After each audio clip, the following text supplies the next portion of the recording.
Yes, I know I'm on. I didn't bring over the tab. Oh wait, no, I did. There you go. Are you not entertained? Is this not why you are here?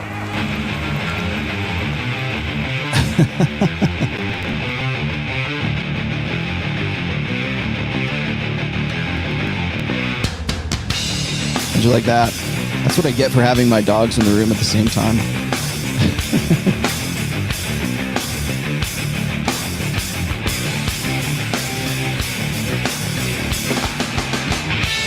What the hell? I'll let it play out. Today we're going to talk about vulnerability. I've talked about this before on a few other occasions, and I never dedicated a show to it. It's been in a few others, so I'm doing that today. That's enough of that. All right, guys. All right. You guys don't have to get that. We're going to jump right in today. I have had a very weird weekend thus far. A lot of weird things are going on. Not nothing tragic or anything like that. Just, there we go. Oh, Sam Bott is in the house. Thank you, Sam. Sam will be your moderator for today in the, certainly in YouTube anyways. So behave yourselves. Anyways, good. Well, thank you. Yeah, I would think so too. I don't think I have ever dedicated a show to this. People are like, prior to coming on, people in the chat were saying, haven't you done this before? And I have talked about vulnerability a lot. But I've never dedicated a full show to it. And I think I was actually going to do that with Pat Campbell at some point, but we never really got around to doing that as a topic. So today I'm going to talk about that because it's a very in-depth topic. It's something that I think covers, like, it's very diverse. It covers a lot of other areas in the red pill that I don't think people really appreciate or really understand. And I keep seeing it get bandied around all the time. I mean, I've seen vulnerability like for a very long time. Like guys, particularly Mark Manson. I mean, you can't really talk about if you're in the red pill or if you're in a game or whatever. You can't really talk about vulnerability without mentioning Mark Manson before he decided to sell out to the feminine imperative. A lot of the stuff that I read from him right now, it sounds like it's coming from the Good Man Project, and it sounds like it's coming from probably his wife. It's interesting to see how guys, when they settle down, and they get a girlfriend or they get a girl pregnant and then get a girlfriend and then get a wife out of that whole thing. It's interesting to see how the strategy changes. But let's just, I'll clear the air here really quick. I don't have anything against Mark Manson. I think a lot of his, let's just say this. I think his earlier work, like when he was doing models, there's some, from a game perspective, there's some value in that book. One thing I have a strong disagreement with is his very Oprah-esque assessment of vulnerability. And vulnerability is something that's been around for a really, really long time. We're talking like the 70s long time. And the narrative of vulnerability is I honestly think that it is something that's sort of endemic to our social engineering project, which is to demasculinize Western men. And that was something that I think kind of cropped up in the early 70s, certainly in the militant feminist era, but also in the wake of the sexual revolution. So there's a lot that stems from that. So the idea that you need to be emotional and you need to be, wear your emotions on the sleeve, or you need to be vulnerable. You need to, you get in touch with your feminine side. That goes hand in hand with the idea of vulnerability. And I'm going to start with the definition of vulnerability here in just a second. But first, I have to tell you a few things. If you hear wind kind of going in the background right now and through my mic, with my very sensitive mic, that's because we have like 80, 85 mile an hour winds going on here through the Nevada high desert in my secret bunker out here. And we had a pretty bad fire, like a brush fire. I can't It went like from 250 acres to like 1,500 acres inside of like an hour. And I don't know that they have it contained just yet. I don't see any smoke out there, but I'll just let you know how close this was. The ridgeline that's right outside this window over here, you can see flames on it yesterday, or last night, I should say. So the reason why that's kind of weird to me is because I used to do volunteer firefighting for when I was in another, I'm not going to tell you where, but let's just say it's south of Reno, very south, actually south of Carson City. I used to live in some very rural, rural areas. I've done this show actually from those rural areas, and they have most of the stuff out there. I mean, they have fire departments out there, but they also have mostly volunteer fire departments because we're sort of in this mountainous region and stuff like that. And when things get really bad, they need bodies on the mountain. So I haven't done it in about a year now, because how long have I been here? I guess I've been here almost a year. I'm going on a year. So I haven't done it in about a year. But when stuff like this happens, like when we have a really bad fire season that's in the Sierras, that's like close by here, Northern California, Northern Nevada, sometimes it gets bad. We have a definite fire season. Usually it's about August. And it's been a very dry winter this year. So if my voice sounds a little scratchy, it's because we've had a lot of smoke in the air. And I also happen to have two sleepy greyhounds in here today too. So if I'm apologizing in advance if I have to step away from the mic for a quick second to let them out if they react to something. So anyway, so that's out of the way. I might have John from Modern Life Dating join me on this show, but no, we'll give it 30 minutes. How's that?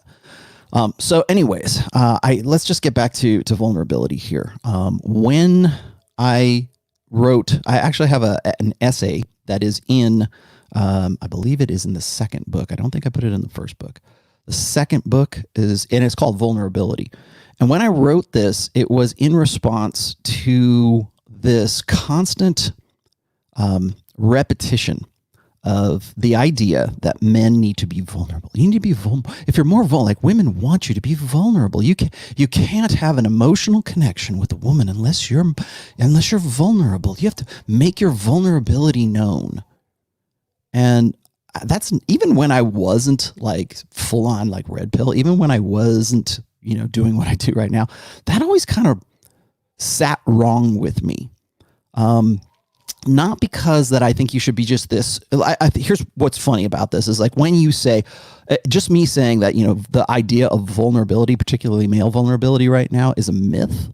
It's not just a myth. It's also sort of this narrative, I think, that has been very effective in conditioning men to sort of identify with the feminine, to be more emotional, to accept the idea that if they are more vulnerable, then women are going to like them more. It's a very, very blue pill conditioned idea that when you take vulnerability, male vulnerability, and you apply it in it's almost like this spiritual thing, right? Really, of course, I'm writing the fourth book about religion and the red pill. When you mix the blue pill and blue pill conditioning with like spirituality, or with maybe even established religion, that's a really tough nut to crack. Like guys will always ask me about like, oh, well, how do I save my friend? I really want to give him your book and wake him up. And of course I always say, unplugging guys from the matrix is dirty work. It's even twice as hard or twice as dirty when the guy's blue pill conditioning locks him into, or is locked in by, I should say, by his spiritual beliefs or by his code of ethics or whatever he's come to believe, as sort of a spiritual thing. So when you mix those two together, it's kind of tough. Well, I think really we have kind of like a section, and I write about this in the book. I think we have sort of this secular spirituality right now. That's the best way I can put it. I've been reading this book, by the way, and thank you, whoever, I can't remember who suggested this, but the what is it called? I think it's the coming neo-feudalism, or the coming of feudalism, I think. Neo-feudalism, I guess. And it's an interesting read. It's leans a little bit more political than I can use in my own wheelhouse here. But the part that interests me the most about that book is, and I forget the author's name, but he mentions what's called the clerisy.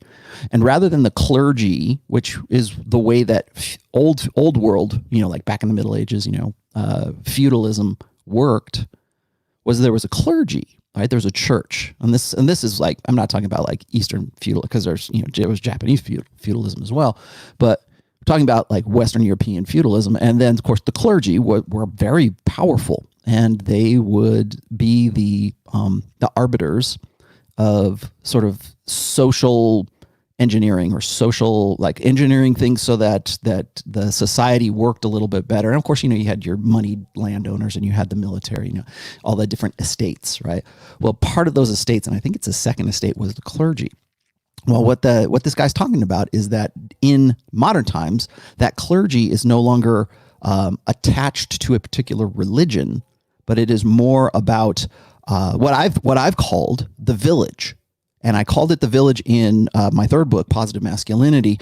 And some people will call it the cathedral. I think Hartis or Royce has called it the cathedral or whatever before. When I talk about the village, and the reason I'm prefacing this today is because I'm probably going to use that term a little bit here. When I talk about the village, when I was sort of coming into the idea of what is a village and what is not, it was really because, and I think it was Hillary Clinton that said this, is like, it takes a village to raise a child. And she was just repeating that from some old 70s, our bodies, ourselves, or some shit like that, like something that was, this is kind of touchy-feely stuff that was going on from the 70s, maybe in through the 80s. Certainly a product of post-sexual revolution boomer mentality. It takes a village to raise a child, and maybe they're right. I mean, there's a certain, it takes a family, certainly. But when I'm talking about the village, I'm really kind of talking about the idea that it's not so much an all is one idea as it is that the clerisy, or our kind of our secular arbiters, I guess, of sort of society. And in this case, I would say that it's very heavily influenced, if not uniquely influenced, by the feminine imperative. But the idea that your kids need to be educated in such a way, the idea, the village being, raising a child, the village has the authority to tell you how to think, to tell you what to believe, to tell you what to listen to tell you what's popular, to tell you what is viral, right? And now, of course, in our new order here, on online. What is acceptable and what is not. And I think really we're kind of starting to see how the village kind of manifests itself in a point of crisis, and what we're supposed to be doing and what we're not supposed to be doing, and what we're not supposed to think about and what we are supposed to think about, and how we should educate ourselves and how we should uneducate ourselves or unlearn things. That's the clerisy. Right. It can be spiritual. There can be certainly a metaphysical, let's just say a supernatural element to it. When you look at things like what Dalrock has termed as the book of Oprah, right? the Church of Oprah, where it's this sort of secularism, but it kind of has this what is it? Spiritual but not religious feel to it. And so that's part of the village, right? It's not just like what you're seeing on TV, what you're seeing online, everything else. It's all what I've called this the Matrix, of course. And I think that we need to sort of start calling it what it is. And I didn't really realize this until I heard an interview from, I guess it was one of these, it was a female black woman from Black Lives Matter. And she was saying something about how she was a trained Marxist, and then mentioned that society needs to sort of give itself over to the village. And I was like, whoa. and so I'm thinking about this. I'm going, wow, that's along the lines of what was mentioned way back in the 70s. And part of that whole village mentality was, like I said before, I've said this before, when I talk about masculinity, I talk about positive masculinity. And this is why I put this in positive masculinity, is there's been this, I think, concerted effort since the I guess the early 70s, maybe late 60s, early 70s, up to where we are right now. And we've talked about this before, is the pussification of men, the pussification of masculinity, or everything becomes toxically masculine. You didn't even know what toxic masculinity was really per se back in the 70s, but there were still euphemisms for it, like macho. You're so macho. Why do you have to be such a macho guy? Macho it just shows you're insecure. And when I hear people say, or they'll still use it today in 2020, they're using the same terminology for the same thing that they used back in the 70s, which is, oh, are you that insecure in your masculinity that you can't X, right? Well, insert whatever it is that you want men to think. So when we hear things like insecurity, we think of it as masculine insecurity. Insecurity, are you insecure in your masculinity? And that's why I included this in positive masculinity, because this is part of that effort. It's part of the effort that I think I mentioned a couple, either last show or the show before that, how we are sort of the products now. This generation that we're seeing right now is the products of that effort, which is really good. You think about it, it's really going on for like 55 years, something like that. And a product of the product of that is the kind of guys that we're seeing right now. We're seeing them, on video or wherever. And it's still what just amazes me, absolutely amazes me, is that the same narrative that was going on in the 70s and the 80s and the 90s is still here right now. It's this, and in some cases, it's the same terminology, like vulnerability. You need to be more vulnerable. You need to express your emotions. Oh, if we could just, I have this, I didn't put it in there. Quickly here, if you are interested in further reading, I always include relevant links in the description. So check those out. And let me put this back up there. There we go. So check those out, because one of these I'm going to read today is called Surrender. And Surrender was sort of a follow-up about, I think, came 2 or 3 years later after I wrote Vulnerability. And I think it's almost a little more poignant than Vulnerability was. And both of those essays are in the relevant links there. So that's your homework. Check that out. But like I'm seeing and hearing the same kind of terminology. I mean, literally the same words: village, vulnerability, toxic masculinity. It wasn't like always toxic masculinity, but I think probably that term came up around the mid 80s, maybe. It ceased to be you're insecure in your masculinity. Or we'll hear these things like you'll get things like older women, and by that I mean like past their epiphany phase. Like, I don't want to say past the wall. I want to do a show on the wall, just solo. I have done a show on the wall before. I probably will get around to it, but I'm actually in the middle of writing a blog post about sort of a better, I think, a more detailed understanding of what the wall really is. But even then, like for women who are post-wall or women who are post-epiphany phase, that's when you hear a lot. That's when you hear them relying on the same things, that like their mothers did, or maybe even their grandmothers did. It's always, oh, I can't find a good guy. When I see this, when I see like MGTOW, or I see like black pill guys talking, or they're just celebrating because some 33, 35-year-old woman can't find a mate. She can't find a guy who's economically attractive. She can't find the good guy. And of course, what's the first thing out of their mouths? Well, you had all this chance, when you were hot and young, now you can't compete anymore. Ha ha. The kid on The Simpsons. But what's funny to me is that those women they're lamenting the same thing that their moms did, and that their grandmothers did too, at some point along, maybe in the 80s, maybe in the 90s, who knows? But literally it's the same terminology. Oh, men are they have such fragile egos. Man, why are men so infantile? Why are they so insecure that they can't? Or why don't they date women? Like, why don't they date age-appropriate women? They'll run Leonardo DiCaprio up the flagpole, and then I said this last week, and then they'll praise Keanu Reeves. That's the same thing that's been going on for a long time. It's village. It's the village, and I think. Really, the narrative, the message, the broader message of the village has been about control. And it's been about putting power ultimately putting power putting power into the hands of women, or certainly a more.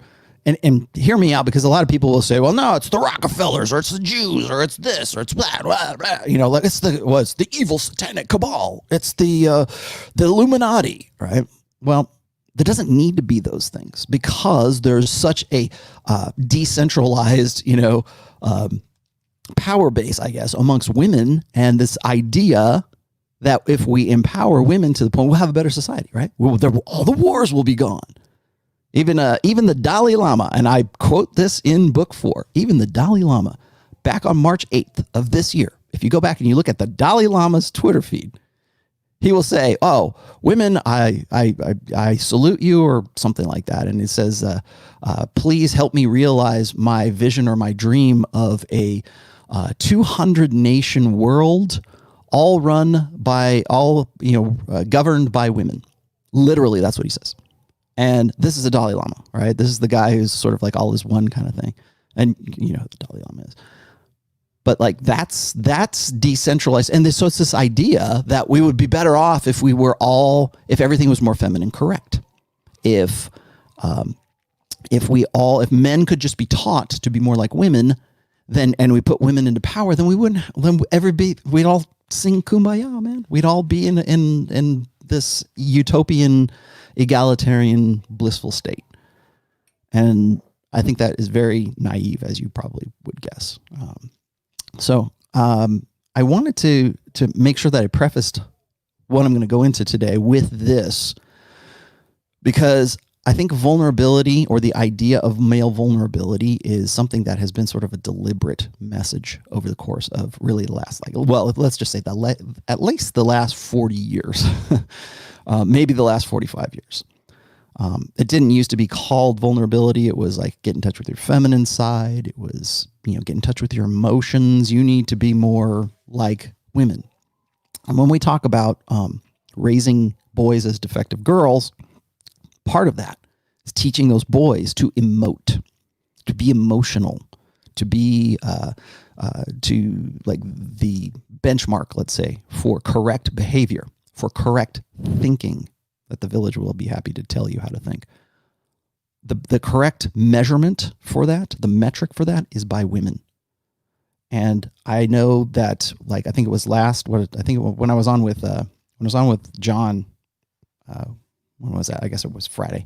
When I was on with John, I said this. I said, it's funny to me that people say, well, how do you define MGTOW? Well, I'm not a MGTOW, but I don't identify as a MGTOW. Let's just put it that way. I probably share very much of the common beliefs. I just don't think that the solutions are the most tenable, let's just say.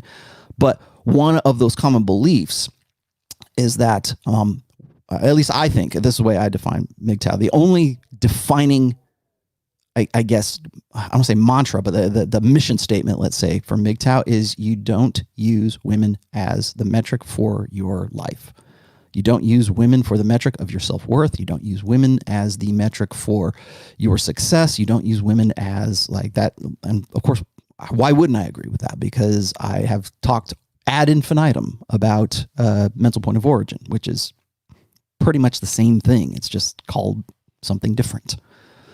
So when I get into that, I have to think about why has that been something that's been attacked, right? Why, when I talk about guys, like raising boys as defective girls, one of the things that I always try to point out is that as part of that conditioning, that blue pill conditioning, is to condition out of that boy to think about himself, to make himself his mental, I got a decision. How does it affect me?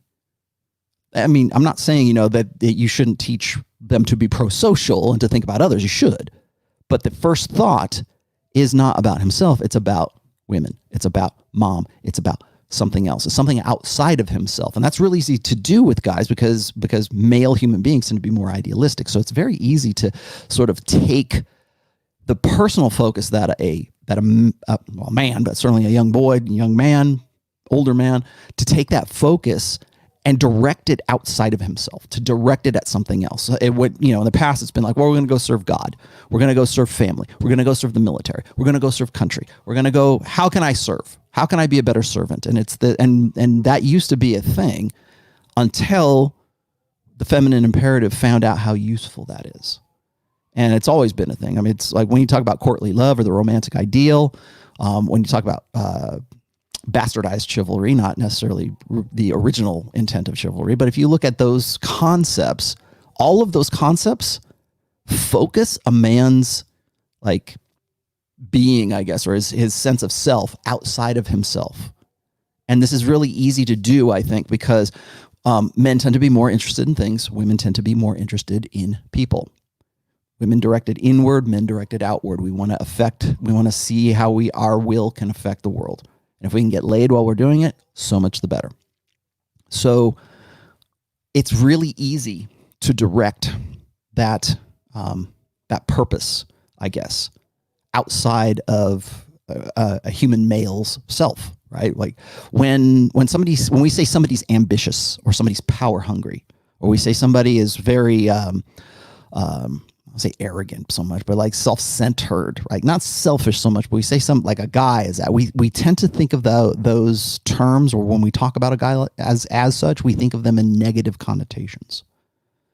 So it's a very recent, I think, development, let's say, to tell a guy that he should be his mental point of origin, or he should direct his life according to the way that he wants to do things. I watched this. The reason I'm getting into this right now is because I saw a Twitter video, and it's this standard stuff that I see from like sort of these success porn guys or these success entrepreneurs, right? These are guys who want to sort of, like motivational speakers, like the Tony, not necessarily Tony Robbins, but sort of like the low budget version of Tony Robbins. And it's always the same mantra, at least in the beginning, which is, you guys are just, so many guys, they're just chasing tail, man. They're just chasing the poon. They're just chasing girls. And that's their biggest problem. And it's really easy to say that because it's so easy to, guys do. Guys have a very strong libido, and very strong, healthy, heterosexual, red-blooded men have that. And so it's something that they can automatically sort of identify with. Now, beyond that, there's no real thought after that. It's always scolding. It's always, I don't say, I guess it is shaming too, but it's an easy shame. It's easy to say, you just think about tail all the time, man. I'm using nice words today because I don't want to get demonetized. But you're just chasing girls all the time. And if you would just think about yourself and focus on your ambition and focus on your purpose or your mission or whatever, and this is a red pill message that's been going on for a long time, then you'd be more successful. Duh. Yeah, of course. Yeah, exactly what the red pill has been talking about for at least since 2002, since I've been a part of it. But what is amazing to me is that when we get into the topic of like relationships, when we get into the topic of dealing with women, and not just your intimate, the women you're intimate with, but also like say women in your family or whatever, it's always about busting yourself down. It's always about, it's not like I said, ambition sounds bad when we talk about it in terms of a man. Oh, he's very ambitious. Well, you can, like, I don't necessarily, like, maybe this is me, but like, I don't necessarily see that as anything but a neutral term right now. And in the past, it was probably something that was probably complimentary to a guy. Now we see it as sort of, well, he's insecure in his math, or he does this because he's insecure. He does that. He does this for validation. That's another one of those terms that's been around, like vulnerability, validation, insecurity. What do we associate masculinity? What terms? Like if we were to make up a list of terms, what terms do we associate with masculinity today? And how many of those terms would we still see? Or if we went back in time, we had a time machine. We went back in time. We went to the 70s. How many of those terms would the people in the 70s like be completely familiar with? Would be like, oh yeah, masculine insecurity. Yeah, he's macho. He's a macho guy. He thinks he's so tough, right? He's a tough guy. He can't cry. And so if I were to make I probably should make a list of these. But how many of those connotations are negative? How many of those kind of connotations make a guy seem ridiculous? And when we got into the sitcom eras, and we wanted to make Homer Simpson the dad, and Dr. Huxtable the dad, and Everybody Loves Raymond and his dad, and when we made men ridiculous, along with that came the idea that it was an act, that they were all puffed up, right? He's sticking his chest out. Oh, he must be a coach somewhere, and smack the kid upside the head, and don't cry, sonny. Like that archetype, like the drill sergeant is still something that's alive and well today, is ridiculous. It's long ago. We don't even think about that, but we still cling to those old cliches. And that's part of vulnerability. Now, we got to come back to what vulnerability is. So vulnerability at this stage, and this is me spitballing here, but I've said this before, it's transvaluation. And I got that word actually from Jack Donovan and his really great books, The Way of Men and Becoming a Barbarian. If you haven't read those, they're really good, I think, essays on masculinity. Yes, I know he has been gay in the past. So, okay, got it. But as far as masculinity is concerned, he's got a very good outlook on how things sort of work amongst men, or how they have from an evolutionary perspective anyways, or an instinctual perspective. So one of those topics, and I think he might have gotten this from Nietzsche or somewhere else, but the idea is transvaluation, which is turn a term that it means one thing into its polar opposite. So in this case, vulnerability is now a strength. You can be vulnerable, so that's a strength. So if you think in terms of, really, if you go and you look at the dictionary, vulnerability means weakness. That's what it is. It's your weakness. It's your Achilles, like an Achilles heel. I even used an image of Achilles getting shot in the heel with an arrow, like old Greek illustration. I think it got classic art, right? For the lead-in image of my essay on vulnerability. And why do we call it an Achilles heel? Well, that's the vulnerability. And we can see through, gosh, you can even go back to the Bible. I mean, you look at like Samson and Delilah. I've used this as like red pill heroes of the Bible, right? You have Samson and Delilah says, how can I defeat you? What's your vulnerability? What's your weakness? And Samson, for like 3 or 4 times says, oh, it's this. He doesn't talk about his hair or anything. And then finally he does, and then he's defeated and destroyed because of that, because he was vulnerable. He made his vulnerability known. Because it's a weakness. It's how can I destroy you, please? Because how can you ever try? And even in that old school Bible story, right? And there's other analogies of that as well. I'm not just sticking to Judeo-Christian stuff. There's actually other archetypes that teach the same lesson. But in that, you have a guy who is basically invulnerable. Indestructible, right? He's a rock. Nobody can defeat Samson. He's like Hercules, right? What can sap Hercules? What brings down Superman? What's his vulnerability? Kryptonite. What's Samson's vulnerability? Cutting his hair. And he's basically invulnerable and more or less omnipotent, let's just say, so long as that vulnerability doesn't get out. And, it teaches a lesson, and, Trojan horse, there's another one, right? So vulnerabilities are weakness, and those stories are archetypal because they teach a valuable lesson, right? Which is, and even in 48 Laws of Power, one of the laws of power is learn every man's thumbscrew. Maybe there's more than one. Learn what it is that is their secret weakness. What's their guilty pleasure, right? For most guys, of course, it's women. It's like sex. And that's how we bring down men today. That's their vulnerability.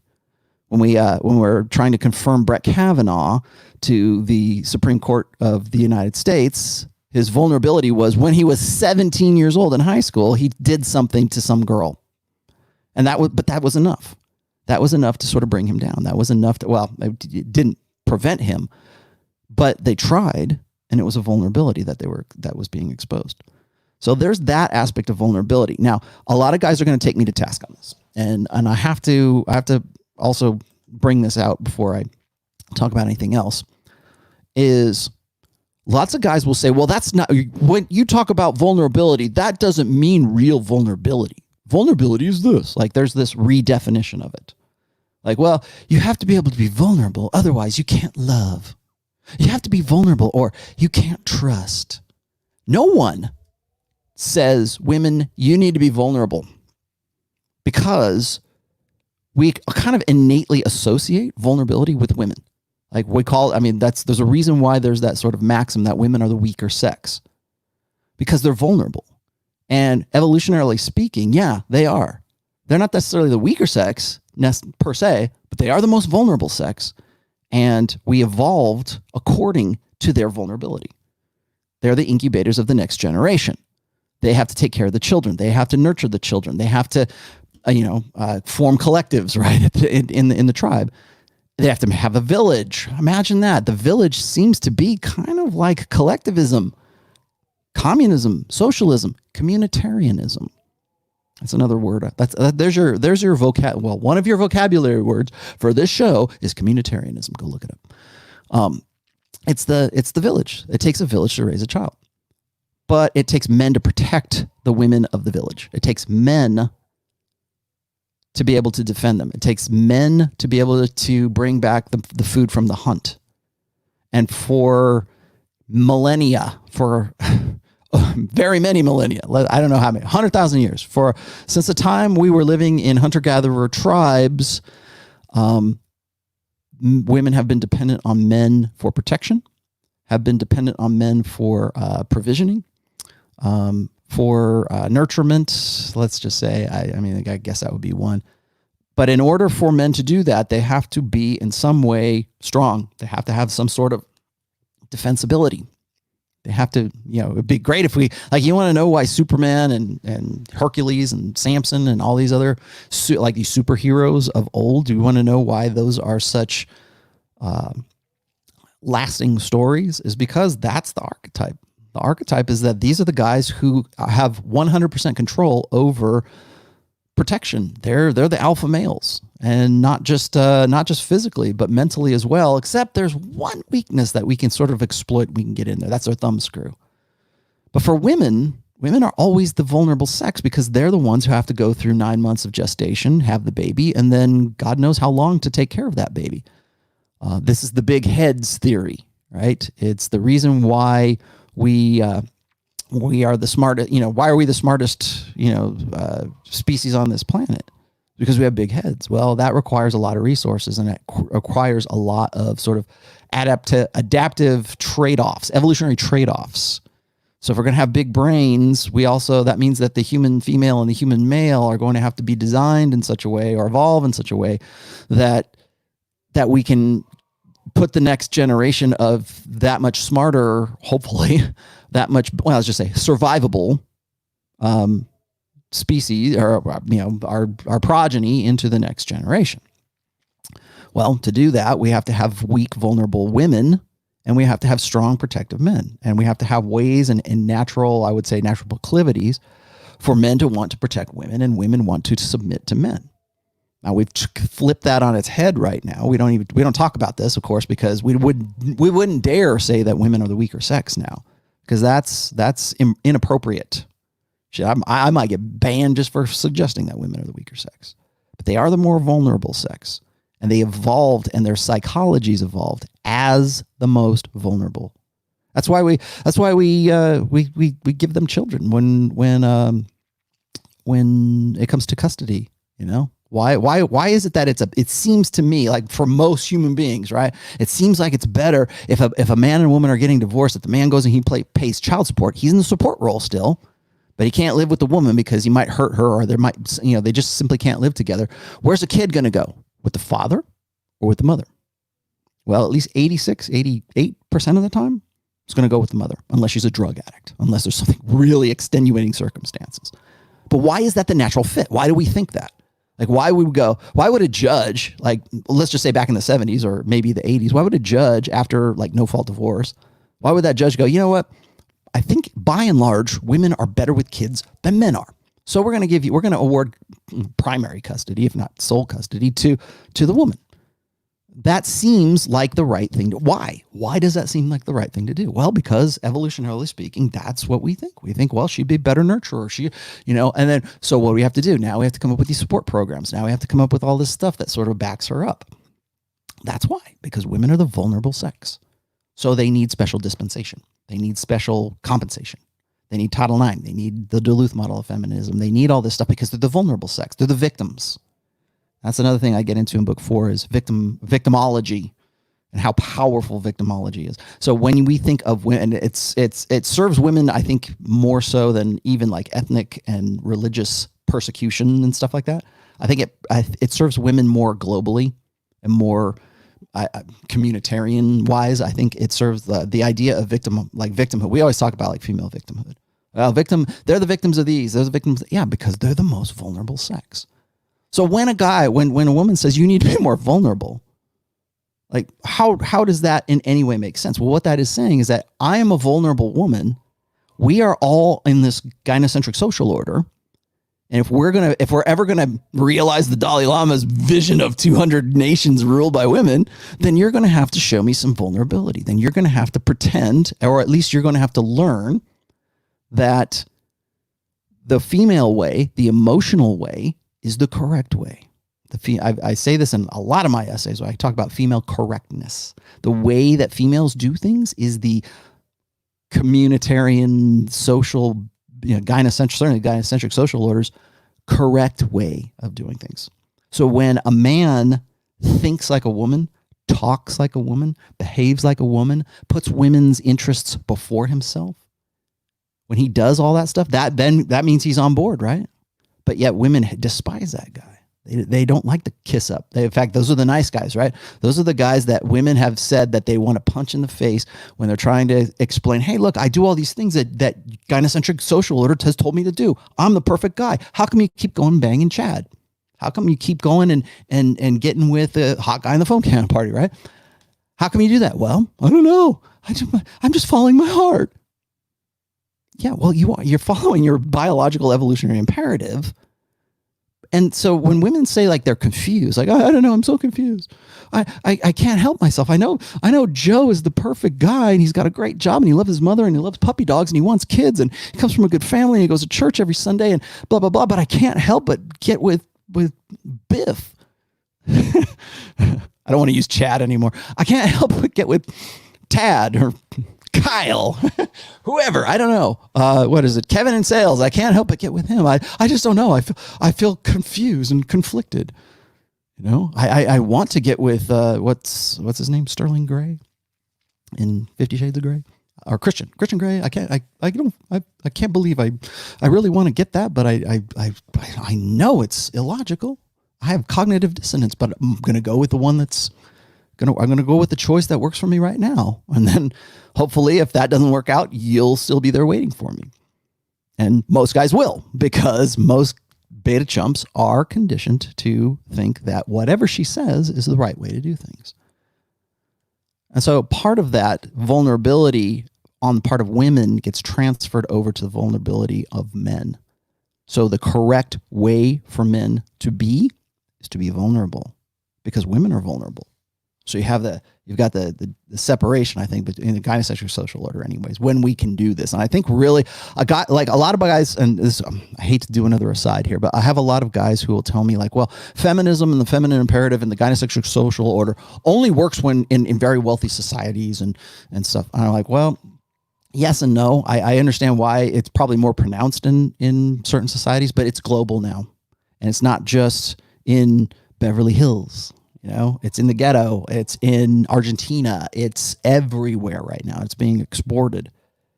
So the fact that it might have, feminism, like what we would call militant feminism, the fact that the feminine imperative is such a strong force, I guess, in Western society does not mean that other societies are immune to it. And just because it developed in a rich society does not mean that it can't be exported to other societies or other religions or other whatever. So that's my really quick aside. But I want to talk. I also want to make sure that when you understand vulnerability, like the way that I think guys understand vulnerability right now is they see vulnerability. Again, when we were talking about the Pareto principle, most guys are beta, and those beta guys are going to use beta game. That beta game, the founding principle of beta game, is identifying with the feminine. I need to be more like women so that they will like me. It's I said this from day one. Man, I put this in the first book, and I think I've been talking about this probably since the mid 2000s, is that when it comes to beta game, it's all about identification. It's how more alike can I be with her, with what the big her, right? You know, the womankind. How can I make myself more alike? How can I make myself more identifying with women? Because apparently that, like, when guys are deductive problem solvers, we want to find out what women want, we'll become that, and then they'll like us. That's the deductive, bonehead, masculine, deductive problem solving, in a nutshell. And so what guys do is they say, okay, well, I got to be sensitive. I got to do this. I got to do that. I got to have a good job. I got to like puppy dogs. And it's all these sort of beta provisioning prerequisites that women have that they align themselves with. And part of that is becoming vulnerable or prioritizing emotion. I talked about that before when I was talking about the emotional side, like when I was talking about like Nicholas Cruz and like these shooters and everything. It's an expression of emotion because they've never been taught to control that emotion. And men and women process emotions differently. But in a gynocentric social order, men are supposed to prioritize emotion, and they have to be taught that. Because I think on some level of consciousness, most women who are men's teachers understand that men don't process emotion, or we can see it. You can see it in the behavior, right? Or the thinking process or anything else that goes along with that. We can see that men or boys they don't learn like girls. They learn like boys. Well, that's not the right way. That's not the correct way. You're Johnny, you're not learning right. You need to go sit in the corner. You're in timeout. Take your Adderall, take your Ritalin. And then when you're done, you come back over here. And when you're ready to learn, you sit down with Susie and you learn with the rest of the girls in the class. Now that's an easy illustration, I guess. But think about that in terms of like what that boy gets as messages in his head for a lifetime until he gets to be in his mid-20s. Of course, he's going to want to identify with the feminine. And what's that? Well, he needs to emote. He needs to be emotional. He needs to be vulnerable because little girls are vulnerable. And that would be a part of identifying with women. So when I hear guys such as Mark Manson or Dr. Phil or Dr. Drew, all these guys who are like the pop psychologists of the last century, in some case, literally the last century. When I hear that, it is this constant repetition of the idea that men need to make themselves bust themselves down. They need to make themselves vulnerable because women will appreciate that, right? They'll appreciate that because you're being just like them and you understand, all this, emotionality, right? You're oh, okay. Well, you're part of the sisterhood. Like that's really the beta game in a nutshell is you got to become part of the sisterhood. And then when you do, they'll like you. It's like male feminists. Like, what is it? God, I don't want to say it, but it's the sneaky effer game, right? It's the guys who think that if they're wolf in sheep's clothing, and women see right through that. There they are right now. In fact, even the nice guys, the guys who are genuinely nice, are still not considered nice. Or if they are, nobody wants to have anything to do with them. Now, I have to I would be remiss if I did not. Okay. Let me just back up a little bit here. I had a video sent to me on Twitter, and I'm not going to show it because I don't want to trigger anybody. I don't want to piss off YouTube. But it was basically this black woman and this black man, and the black man got into a fight with another black man. And the other black man knocked out the boyfriend. I mean, that's really what pretty much the whole fight was like maybe two swings and the guy connects with a right. I'm like a really strong right. And he goes out. And I mean, just like drops like a sack of potatoes. And the woman is there. And then the other guy just walks off and the woman is there and she's looking at the guy. He's just laying there like knocked out. And she doesn't go to help him. She doesn't go to, oh my gosh, I can't believe that horrible brute. No, she doesn't do that. She doesn't do all those things that we would expect a woman to do, like in Hollywood or in stories. She does what a natural, feral human being does, or feral human female does. She sees weakness. That guy can't protect her. When your boyfriend, like ladies, if you're watching, I don't know if I have any females watching this today, but when your man gets knocked out, like physically, when your man is defeated physically, that doesn't make you hot for that guy. That doesn't make, like in some cases, women want to get away from that. And why is that a visceral reaction? Because the guy can't protect, right? I mean, that's what I was just talking about a minute ago, is the idea is women are the vulnerable sex, and men, from a evolutionary, biologically, perspective, they need to be the ones to be able to kick ass. They have to kill the saber-toothed tiger. Otherwise, the woman and her children die because they're the vulnerable sex. And I also have to put this out there too, because I've talked about this before, is I think that in our gynocentric social order, our expanding gynocentric social order, women have sort of this false sense of security right now. And I know women will say, well, I need an escort to walk across a dark parking lot in the college or something like that. That's like, yeah, but you're still looking for a guy to come and protect you when you're doing that. You don't go look for I need a tough woman to come over. No, you're looking for a guy to do that. And that's the natural inclination, is to look for a guy to protect you as you're walking across. But still, even in those cases, like most women today, I think, because we've reached sort of this turning point, and I noticed this long before I even start talking about this, but I think women sort of escalate really bad situations, like physically dangerous situations. Clearly, we're seeing that in all these riots and all this other crap that's going on, social unrest, I like to call it that. We're seeing women escalate that because they know the camera's on. They know that's going to be on Instagram. They know they're going to get their picture taken. Sometimes they'll just go and do it, right? I need my Instagram boyfriend to come and watch me protest or take pictures of me. And so, yeah, there might be sort of like this self-centered, like this, look at me kind of thing. But I think women now have a false sense of security because we've got to a point right now where women are expecting, or they believe that they are entitled to physical safety. For as much as women want to complain about, oh, well, we're the victims more than, like 100%. Women are the more, well, actually you're not.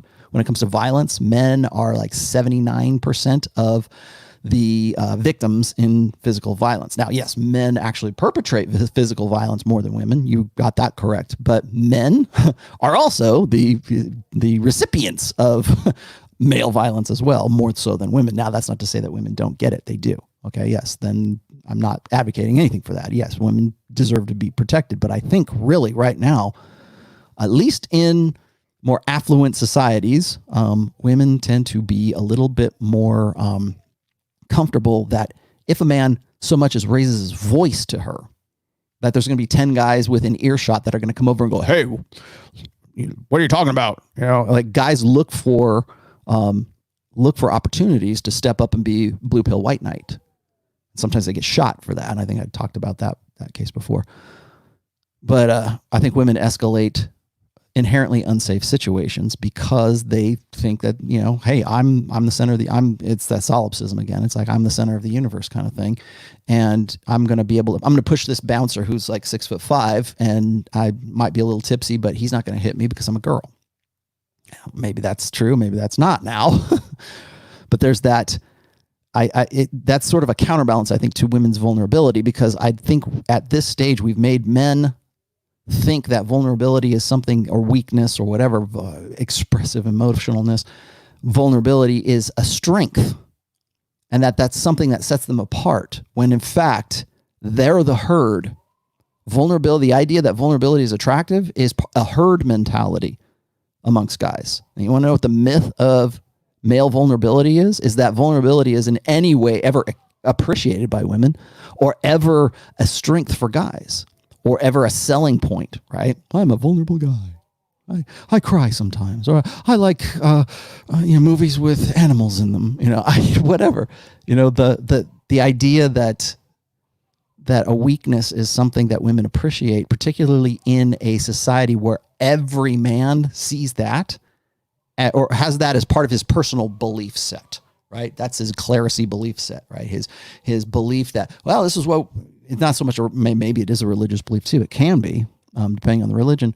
But the idea that a man needs to be vulnerable and broken and help me kind of thing. Like in any way that's going to be attractive to a woman, and it's not. And when you get knocked out and your girlfriend or your wife is just standing there going, look at you, you're broke ass son of a bitch, look at you, or what's the other joke, right? If you lose your job, the clock starts ticking. That's another weakness. I'm worried about my job. I'm being vulnerable. I'm really kind of worried about things at work. Women don't want to hear that. Women do not want to hear. And here's your lesson for the day. Women do not want to hear you complain. They do not want to you want to know why vulnerability will never be a strength for men is because women base their attraction, sure, but also arousal is also based on men's competency. And when you admit incompetency by thinking that vulnerability, I need to be vulnerable. I'm kind of incompetent in these areas. Can you be there for my support and put your arm around me and give me a kiss on the cheek and all this good stuff? Can you do that for me? Do you appreciate me being vulnerable with you? No, they don't, because that incompetency is a danger to her and a danger to your kids and a danger to your dogs and a danger to her way of life because you're incompetent. Because you don't know how to fix a flat tire, right? You don't know how to fix the plumbing, so you got to call somebody else. You got to find somebody. You got to get a professional to come help you out. You want to know why? What was it? You want to know why the popularity of that guy? I forget the guy's name. The guy who's it's this huge viral YouTube guy, and it's like father shows you how kind of thing, and it went from 0 to 2 million subs. Almost overnight, and probably mostly because it's TradCon's saying, "Here, go here, sonny." But it teaches young men how to change a tire, how to do basic electrician stuff, to tie a tie, right? To do basic man stuff because they never got those. They never got those lessons. They never learned that stuff.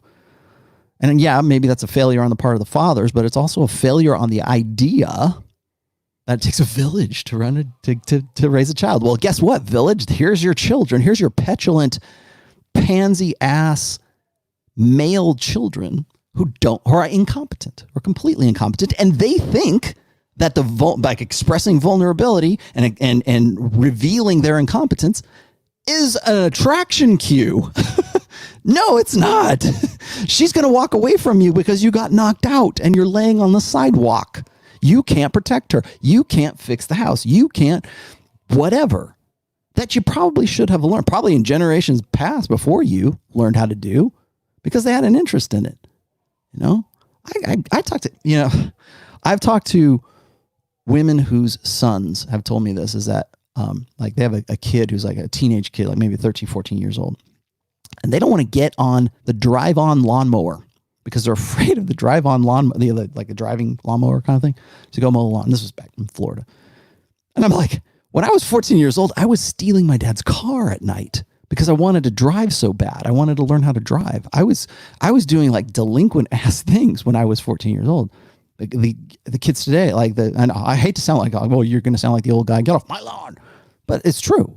Why do we need a guy to teach you how to tie your tie, to teach you how to fix a flat tire, to change a spark plug, whatever? I don't know, whatever he's teaching. The reason it's popular is because they know that there's a definite need for it. There's a great hunger for that kind of thing. So when you believe that vulnerability is in some way a strength for men, and particularly when it comes to women, what your belief is that you believe that expressing your incompetency should in some way be endearing for women, for your wife, for your girlfriend, your aunt, your mom, whatever. You're a man. You're supposed to know those things. You're supposed to it comes magically into you, right? You're supposed to be able to do those things. But we have generation after generation of guys who think that, well, I don't know how to do those, but I'll be vulnerable and I'll get laid. No, you won't. And if you do, you won't be getting laid for very long. You won't be getting laid until such time as your incompetency inconveniences her. And that's part of the war brides dynamic, I think, too. Women had to be able to sort of turn on a dime with their emotions when it came to sort of the conquering tribes. I've talked about this before. I think I talked about this in War Brides and the Riots and stuff. That's the basic principle of war brides, is that women are more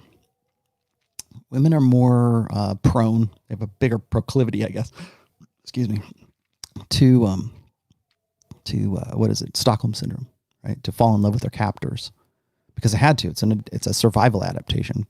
When guys say, well, how come she got over me so fast? Because you're incompetent, you're beta, and the guy who came after you probably was, I don't know, it's qualitatively, let's say, was more alpha than you, and probably she doesn't even think about you, doesn't care about you. It was easy for her. You're stuck on it because she was your only reproductive opportunity. And you need to go and develop yourself and do something else and become more stoic, right? Become more like, don't wear your emotions on your sleeve. It's not like vulnerability is not that's like I said before at the very beginning of this. And I'm going to bring John on here in a second. John, I seen you in the chat. I'm going to give you the link here in just a half a second. But when I was talking about Mark Manson, I was talking about vulnerability, or he's talking about vulnerability, he was using in terms of like, oh, it's good for game, like to show that you're at least, you can let your guard down. Or guys will use this in terms of self-deprecation. And that right there, to me, whenever I see this on Twitter all the time, guys think that if they build their woman up, that will make that woman appreciate him that more. And the way that they build that woman up, their girlfriend, their wife, whatever, their bride, the way they build her up is by tearing themselves down. And it's like instinctual. It's reflexive. I can't believe it. Here's the little lady. She's my better half. No, you should be saying she's lucky to have you. And yeah, that sounds kind of cocky. Yeah, why does that sound cocky now, but it wouldn't have sounded cocky before? You want to be appreciative of your wife. Right, okay, fine. But most guys default to self-deprecation. I can't believe I can't believe this woman, look how gorgeous she is. It must be an act of God that she'd go out with a guy, or she'd deign herself, she'd lower herself to get with a schmuck like me, like a loser like me. An incompetent schmuck like me. I can't believe she would want to be with someone like me, but here we are. We're a success story because the angels sang and the clouds parted and the light shined down on me, and there she was. She was the one. That's your post-marriage game. Build her up. And every time I have seen guys do that, the wife's over there kind of like cringe. Yeah, I'm with this loser. Yeah, he's confirmed for me in my hind brain and my little lizard brain in the back, my brain stem, that he's a loser. And he's telling me right now, and I really probably should have listened to my instincts back in the day, but stuck with them. I got 3 kids with the guy. Women don't want your incompetency. They don't appreciate your incompetency. They don't appreciate your weakness. They don't appreciate you complaining. I wrote another, and I think I put this in book 2. Might have been book 2 or where did I put empathy? I have it was a seminal post. It was actually a very well-trafficked post. It was called Empathy. And I sort of debunked the idea that women have this supernatural, like metaphysical form of empathy. Like it's this magic, mystical woman. She understands. She can read your mind. Well, she can't. She can't. Women don't read men's minds. They understand communication better than men, and it might seem real mystical, and women will be happy to like back up that myth. Yes, I know what you're thinking. No, you don't. Anything what I'm thinking. But she can look at your clothes, she can look at your face, she can look at where you've been, she can your tone of voice, your sub-communications. Right? Women are better at that, but there's nothing mystical or magical about it. It's just their natural proclivity to do so. But guys are like, oh, really? Read my tarot cards too. No. But there's the idea that guys think that their vulnerability, their weakness, their incompetence is something that women will appreciate because they've been taught by Dr. Phil, by the village, that if they do that, then they'll be appreciated. No. Okay. So that's the case. Let's just go from there. I'm going to bring John, I'm going to bring you on here in just a second. But why?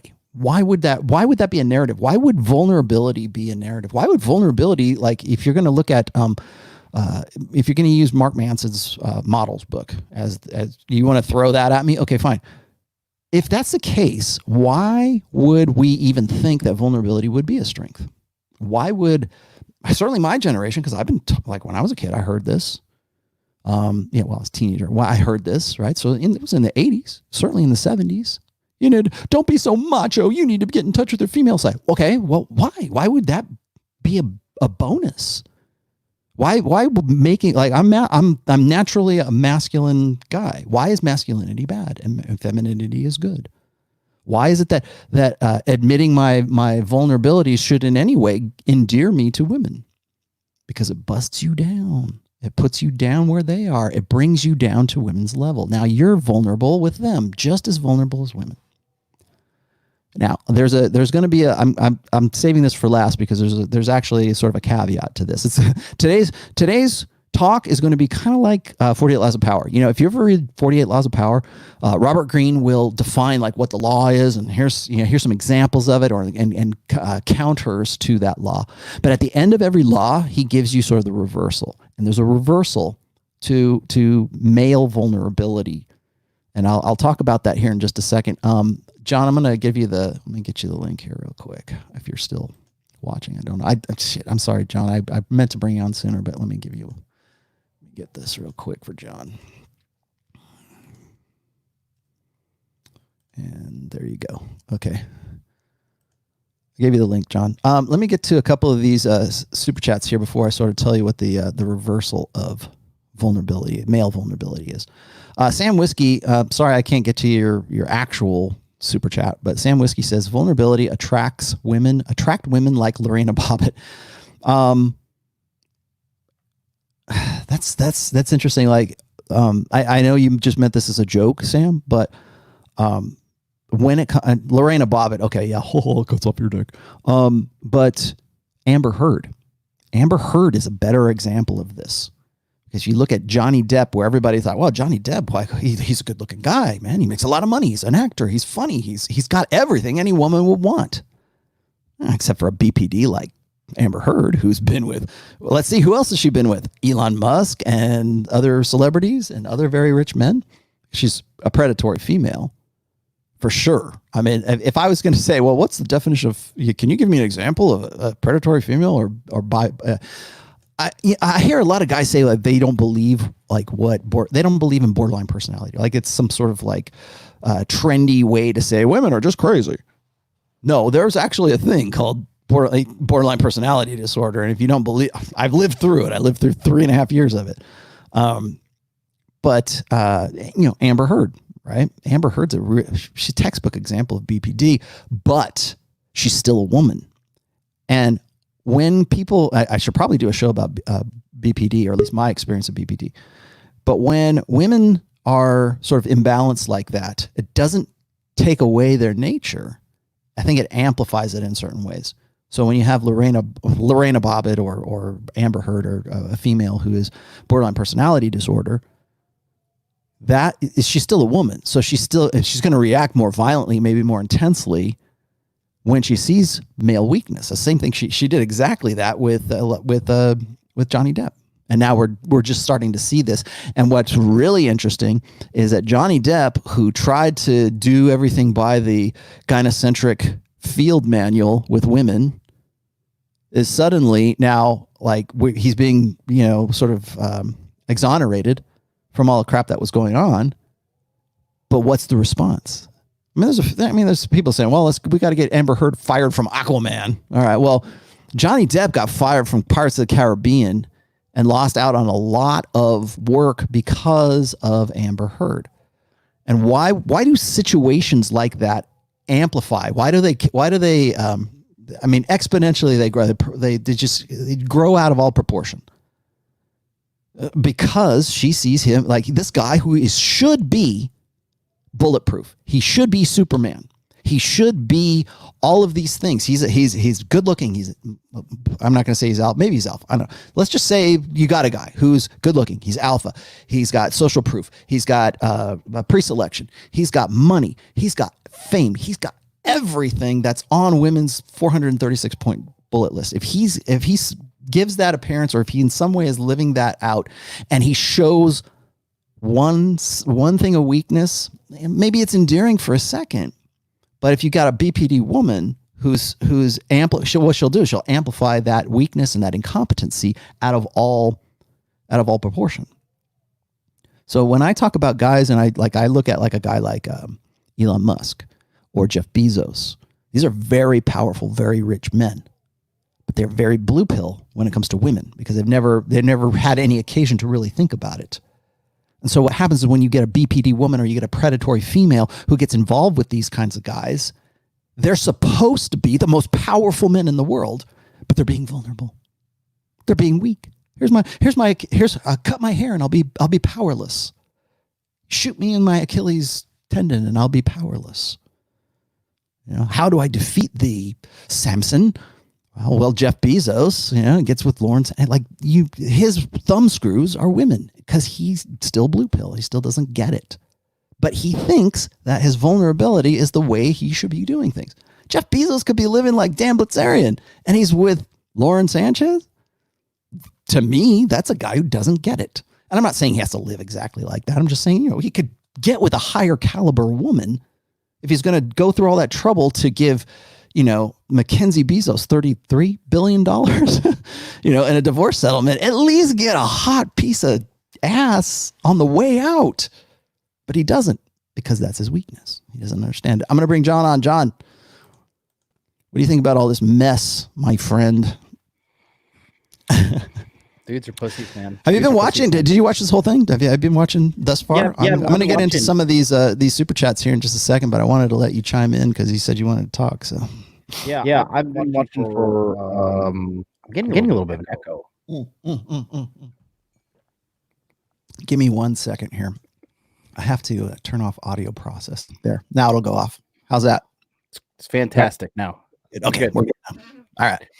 But yeah, I have to agree with you because I was talking about this on an earlier live stream today, talking about how I made the mistake of asking women for relationship advice earlier in my 20s, in my kind of conquest and search for like really figuring out this whole masculinity thing, right? And it was just the worst, terrible advice ever. And a lot of it was like, be vulnerable, be yourself, and all this nonsense. And when you express vulnerability to a woman, even if it's your own mother, they feel an instinctive, like primitive disgust towards you. Revulsion impulse, revulsion instinct. Yeah, absolutely. And I just think that. Did you see the video? I'll tweet it to you. But that video of the guy, the black dude and his girlfriend, and the other black dude knocks out the boyfriend, and he's just like sprawled out on the sidewalk there, and she's just looking at him like, "Get up!" Oh, I did not see that. Wait, what happened? That's really kind of what sort of triggered me to do today's topic was when I saw that. I should have had it queued. That's okay. I'll put it in it's actually already in my Twitter feed. What was the video one more time? Somebody got knocked out because of a girl? Yeah, actually, hold on a second. Since we're talking about it, maybe I'll put it up here real quick. Do it. I'll show your audience the cutest puppy in the world in the meantime. Oh God. They can just see this and we can get the views to 1,000 by putting her on the screen. But yeah, I see a lot of that happening. A lot of false bravado coming from women because they think like they can just say whatever they want to dudes and think that like somebody is not going to do something about it. I posted a video on my Instagram the other day. It was this black girl and this black guy, and she was mouthing off to this guy and going really, really saying some really nasty things to him. And he had a skateboard and he hit her right in the face with I saw that one too. Yeah. Well, I mean, and again, it's funny is that's let's see if this is it. It's not. It is a. I think that there's a sort of a. Where did it go? Dang it!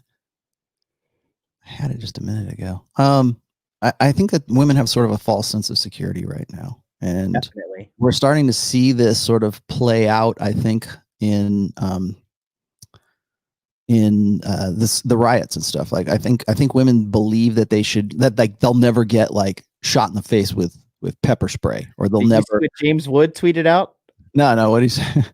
This white chick like got really aggressive and like was screaming at this police officer, and this police officer just nonchalantly raised his bottle of pepper spray and just shot her on in the face. Yes, I could watch those kind of compilation videos for hours on end. Those and like girls getting knocked out after they hit a dude. I mean, it's just I think the tide is slowly turning, because people are saying like, oh, you should never hit a lady, but men and women are equal, right? So if she hits him, he can hit her back.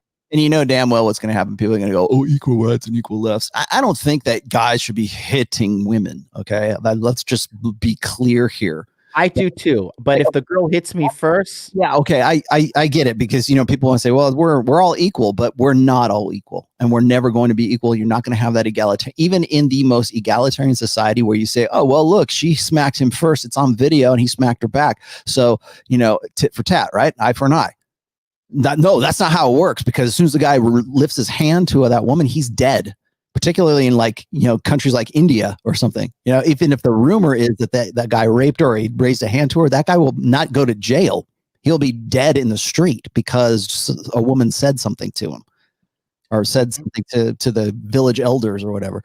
This is it right here. Let's see if I can get it. Yeah. Did you see this one? No, I haven't, but I'm excited because it has 1.3 million views. It does. Yeah. So this is what actually triggered today's show, just so you guys can see here. So.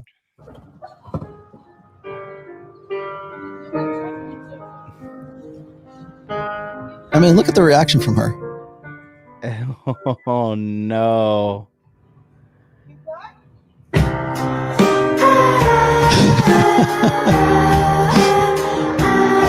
my god. Testosterone canceled.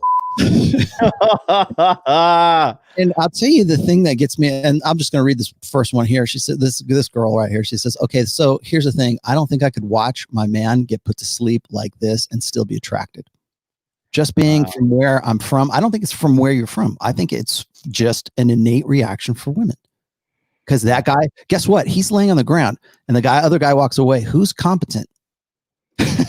Not the guy laying on the ground.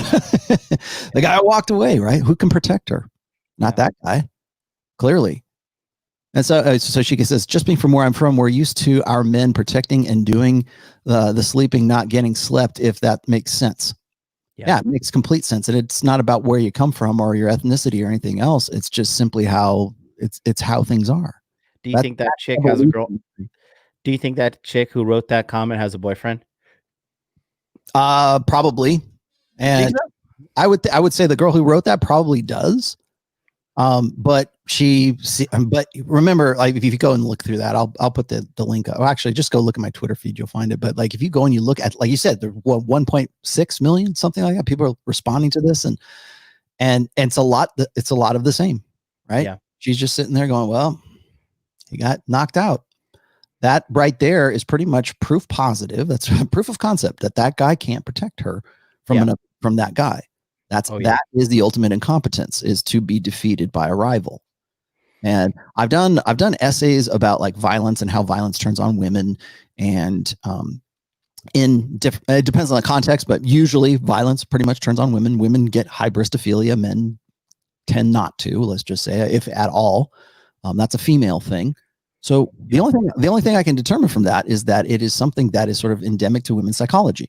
When you see that happen, that is confirmation that the guy can't protect you and can't protect your kids or any potential kids that you would have. And yeah, it's certainly not a turn on. Also wanted to mention this. I don't know if I've ever said this on maybe I have on my show. There are, and I wish I would have, I'll dig up the links to these if you want to find out, but you can go look these up on Google. When a man defeats a rival, he gets a boost in testosterone.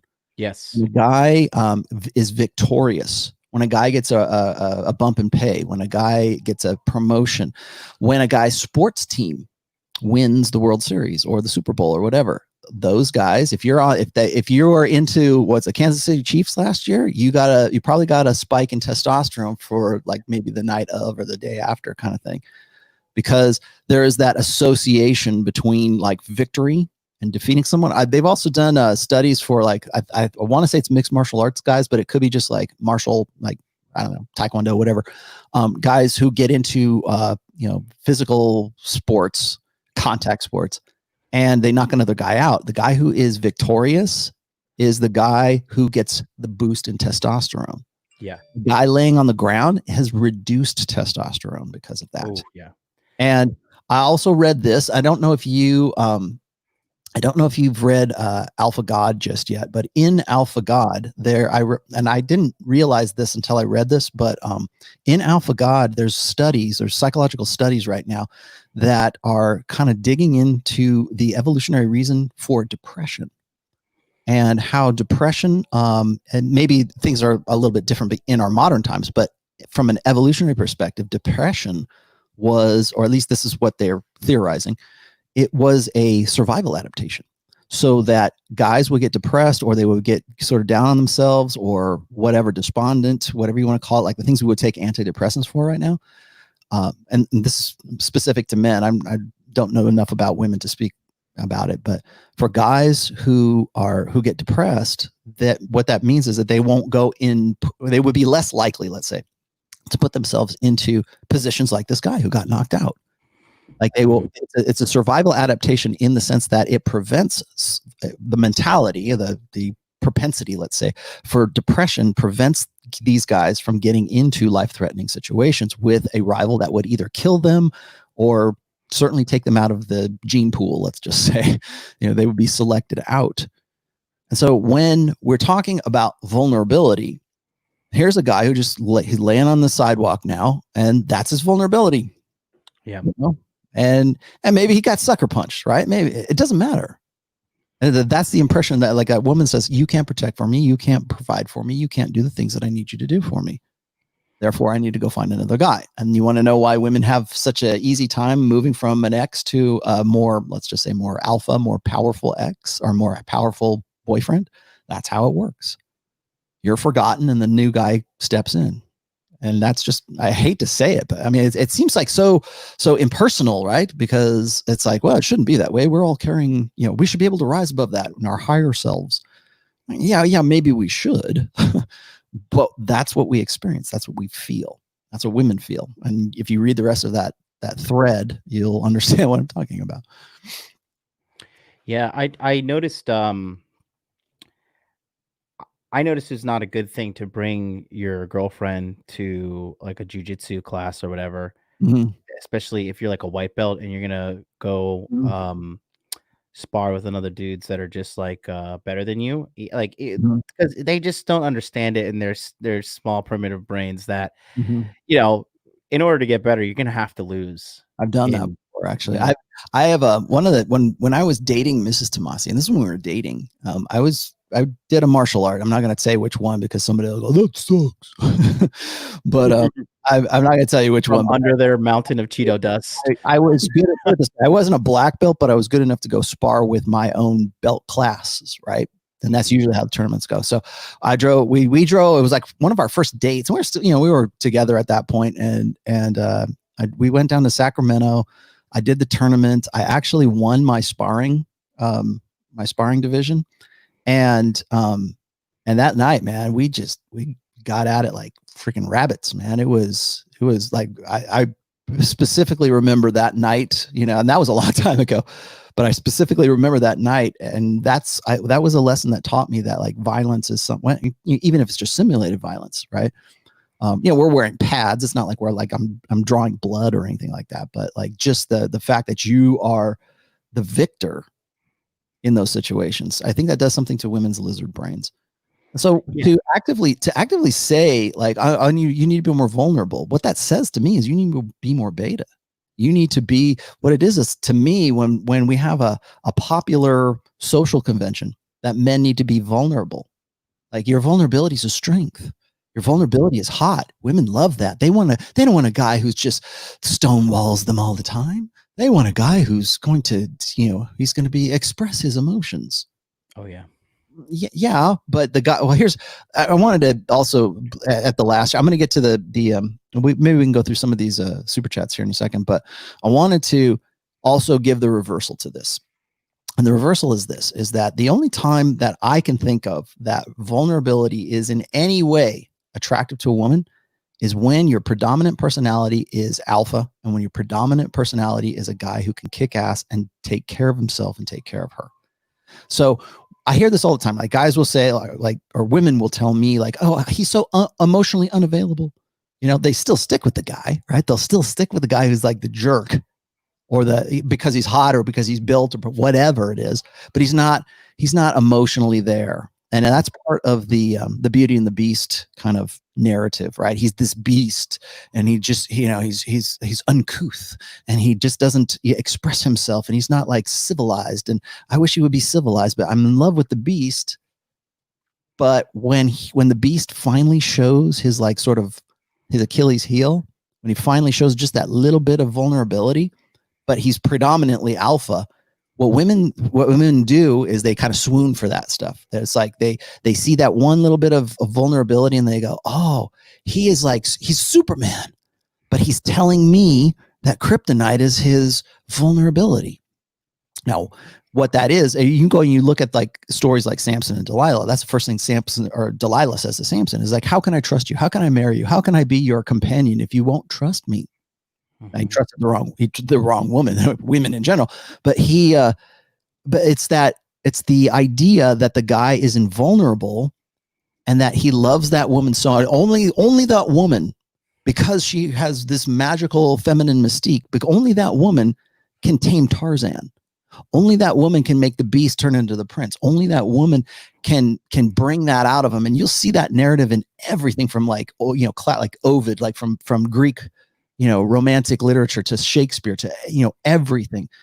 Shakespeare's rife with this kind of stuff. It's like you got these guys who are just like characters anyways, that are just like these, big masculine confirmed bachelors, right? I'll never marry a woman until they meet the one, right? Until the magical female comes in and he expresses some sort of vulnerability, and then they connect because she's the only one who could possibly ever drag that out. And women love that.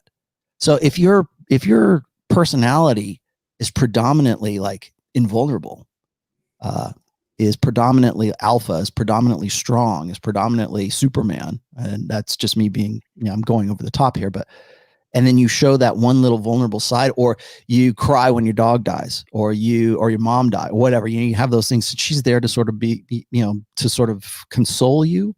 Yeah. And women love that part. But the problem is guys today, well, actually guys as far back as the 70s think that, well, if that little bit of vulnerability is attractive, then a lot must really be attractive, right? So if I cry when my dog dies, and she go, "Oh, come here, it's okay, everything's fine."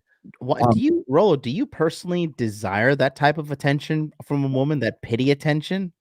Nope. I used to think that vulnerability was an attractant at some point, and then I started getting into my 20s, and I realized that women they were more in love with the presence, right? They were more aroused by the stories that they were creating for themselves. And I didn't realize it then, but until I read like Art of Seduction, because in any seduction, you have to have a willing participant. Absolutely. Like a person who doesn't want to be hypnotized won't be hypnotized. A person who doesn't want to be seduced will not be seduced. Yes. If they're stonewalling you, you have to have somebody who wants to be seduced. And so I learned how to seduce, but I learned how to do it in such a way that that the character, I just say the character I was playing, or the persona that they wanted to get with, I was really good at that. Mm-hmm. And women would respond to it, and that was great. And then I realized, it's the backstory, it's the presentation, it's all this other stuff. It's not so much the connection as it is the presentation, at least in the beginning part. Okay. Once you establish a relationship, sure. But when you're like sarging, when you don't know that person, or you only know them sort of peripherally, then yes, it's all about that.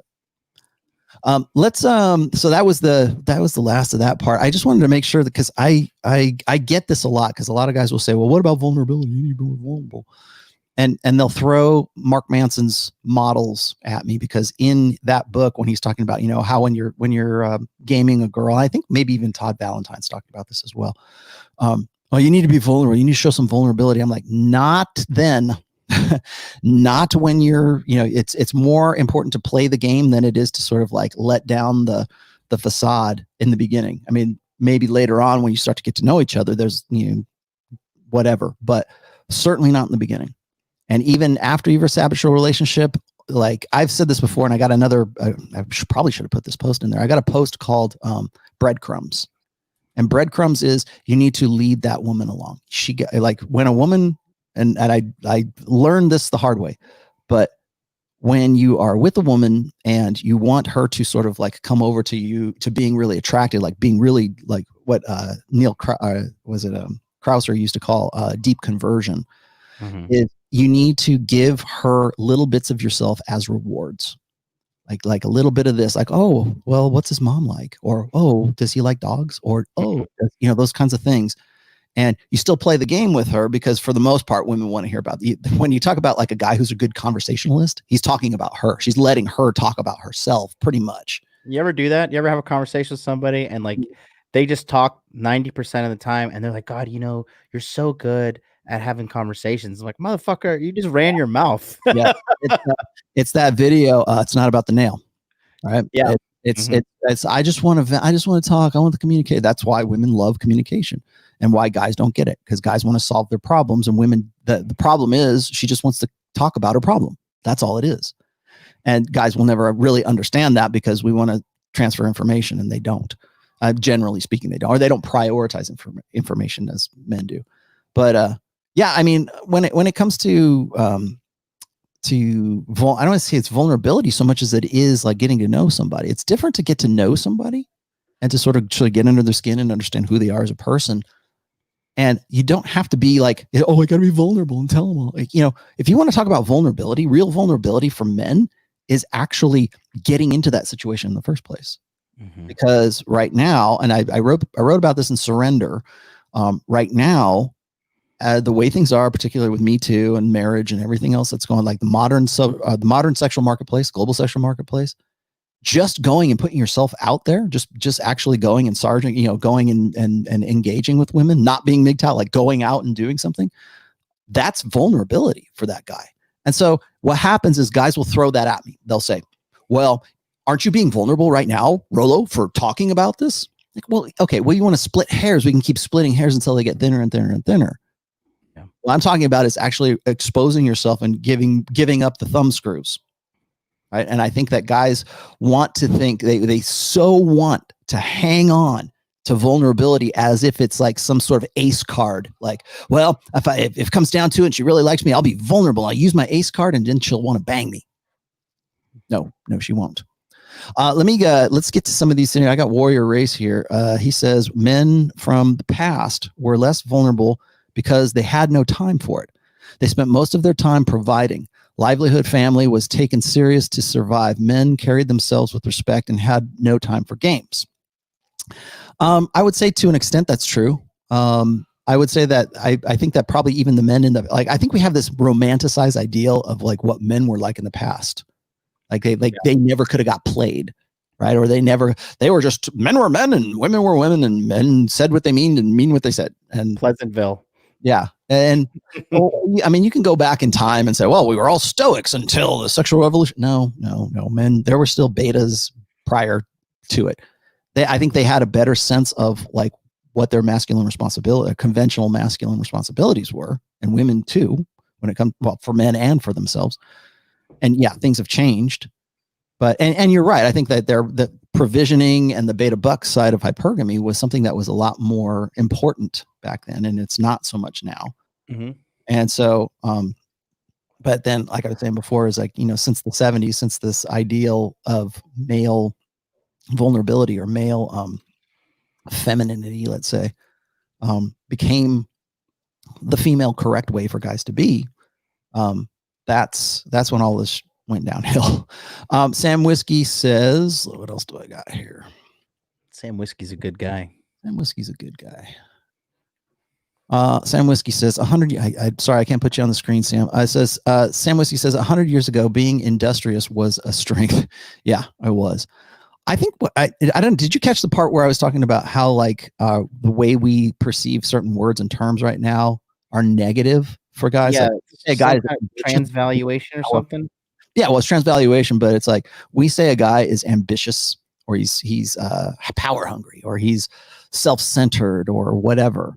We think those things in terms of being like negative, particularly like the word ambitious, and then so, and we raise up words and connotations like vulnerability.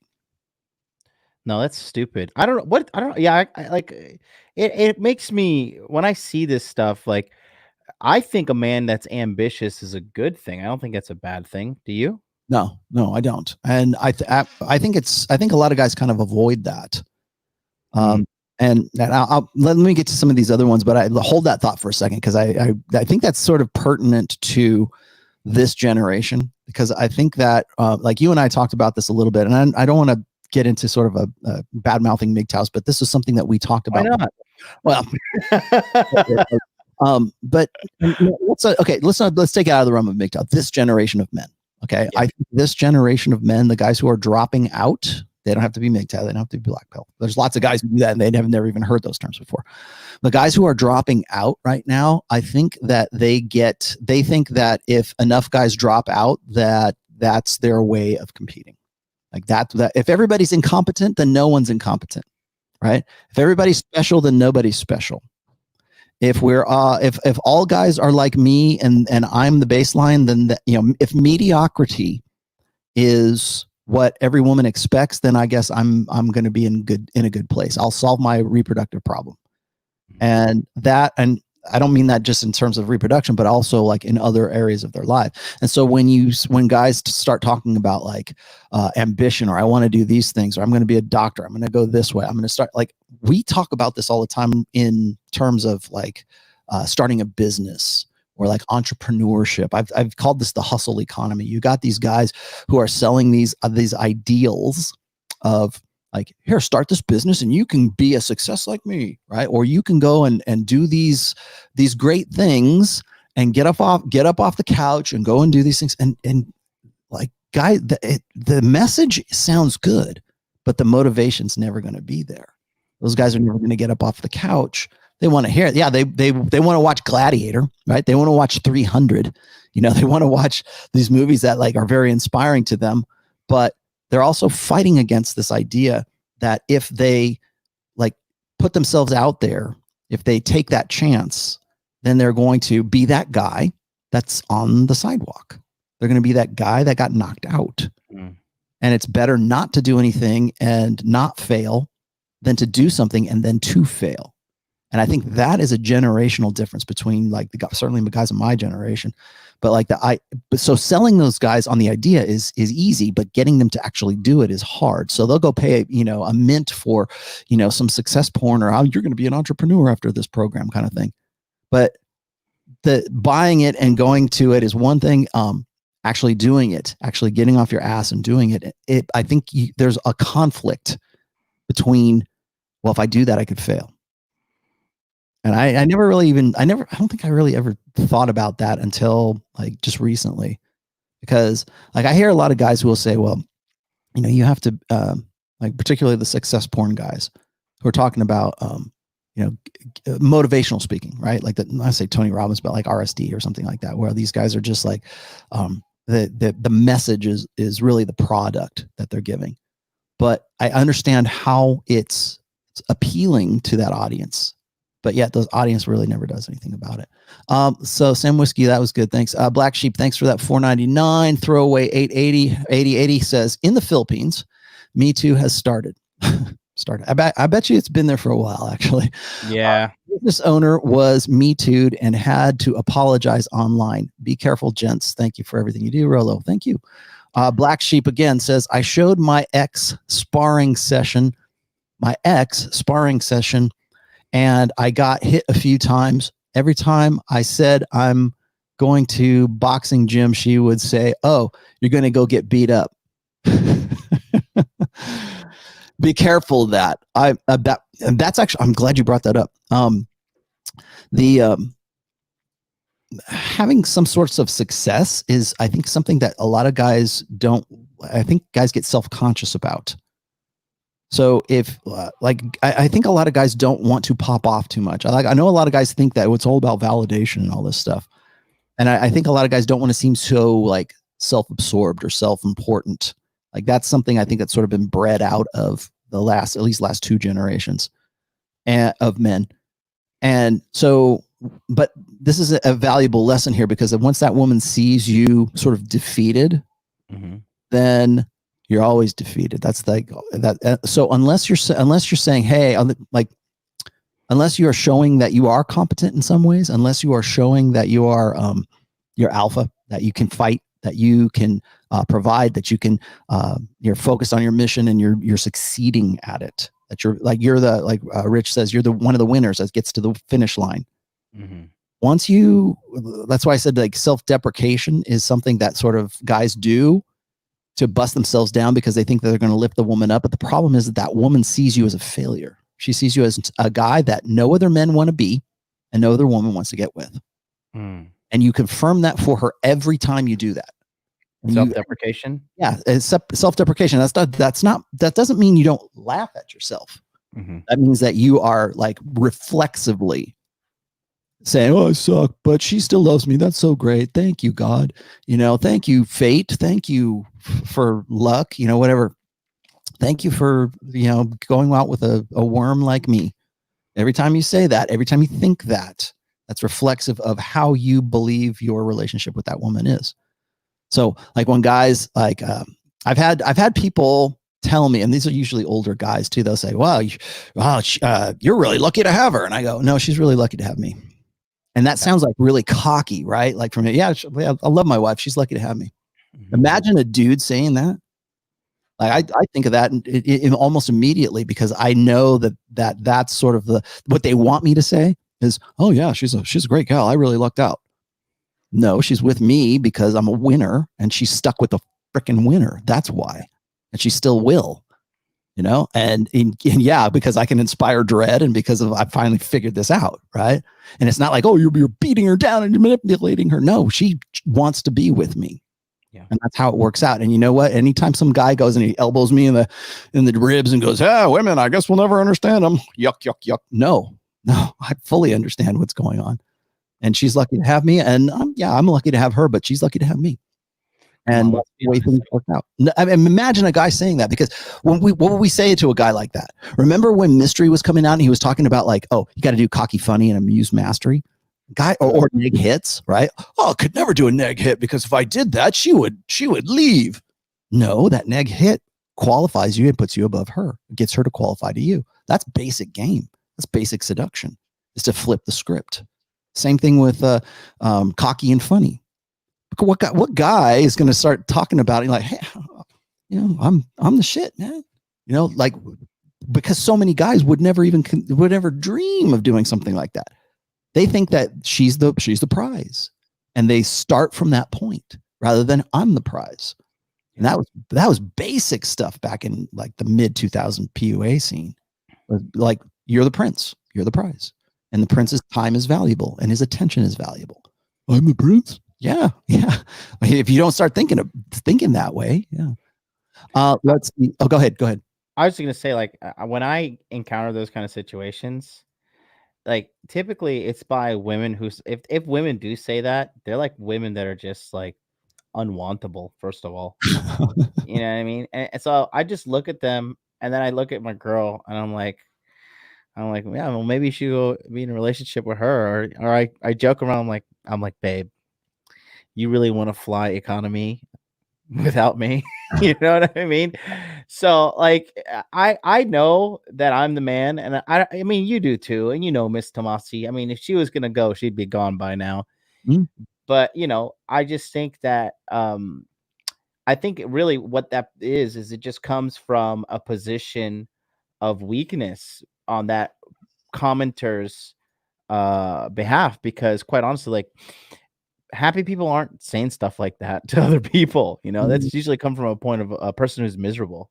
It comes from I think a conditioned belief that he needs to be serviceable, that he should feel fortunate, that any woman I said this, I think it was a couple weeks, maybe it was last week. I was talking about strategic pluralism theory for guys, which is I'm a low SMV guy, so therefore I don't get a lot of opportunities for reproduction. Therefore, I need to put all of my efforts, my reproductive eggs in one basket, and I need to focus, like sniper mentality. I got to focus on this one girl and hope for my shot and hope that I'm going to get in there and prove to my lady my quality. And when you get into that mindset, instead of abundance, it's about scarcity. And so those guys get into so when those guys are successful, when they actually, it works out for them, like their beta game works for them, they think that they have to maintain it all the time. So they started from a position of qualifying themselves and they stay in that position of qualifying themselves. So it's like to say like that, you want to know why self-deprecation is like a natural reflex for these guys. That's why, because they started from a point of qualification.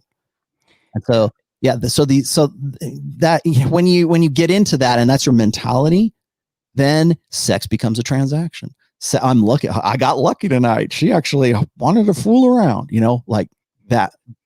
That's the thing. I'm lucky to have her. I'm lucky to have this stuff, rather than the kind of cocky, funny, the kind of amused master, the kind of things that, like, you want to know why PUA rubs so many, it still does rub so many people the wrong way, is because it's grating against really strategic pluralism theory, which is qualify to her. Yeah. And, we could talk about MGTOW, like MGTOW's going to say, well, you don't make a woman the measurement of your life. Okay.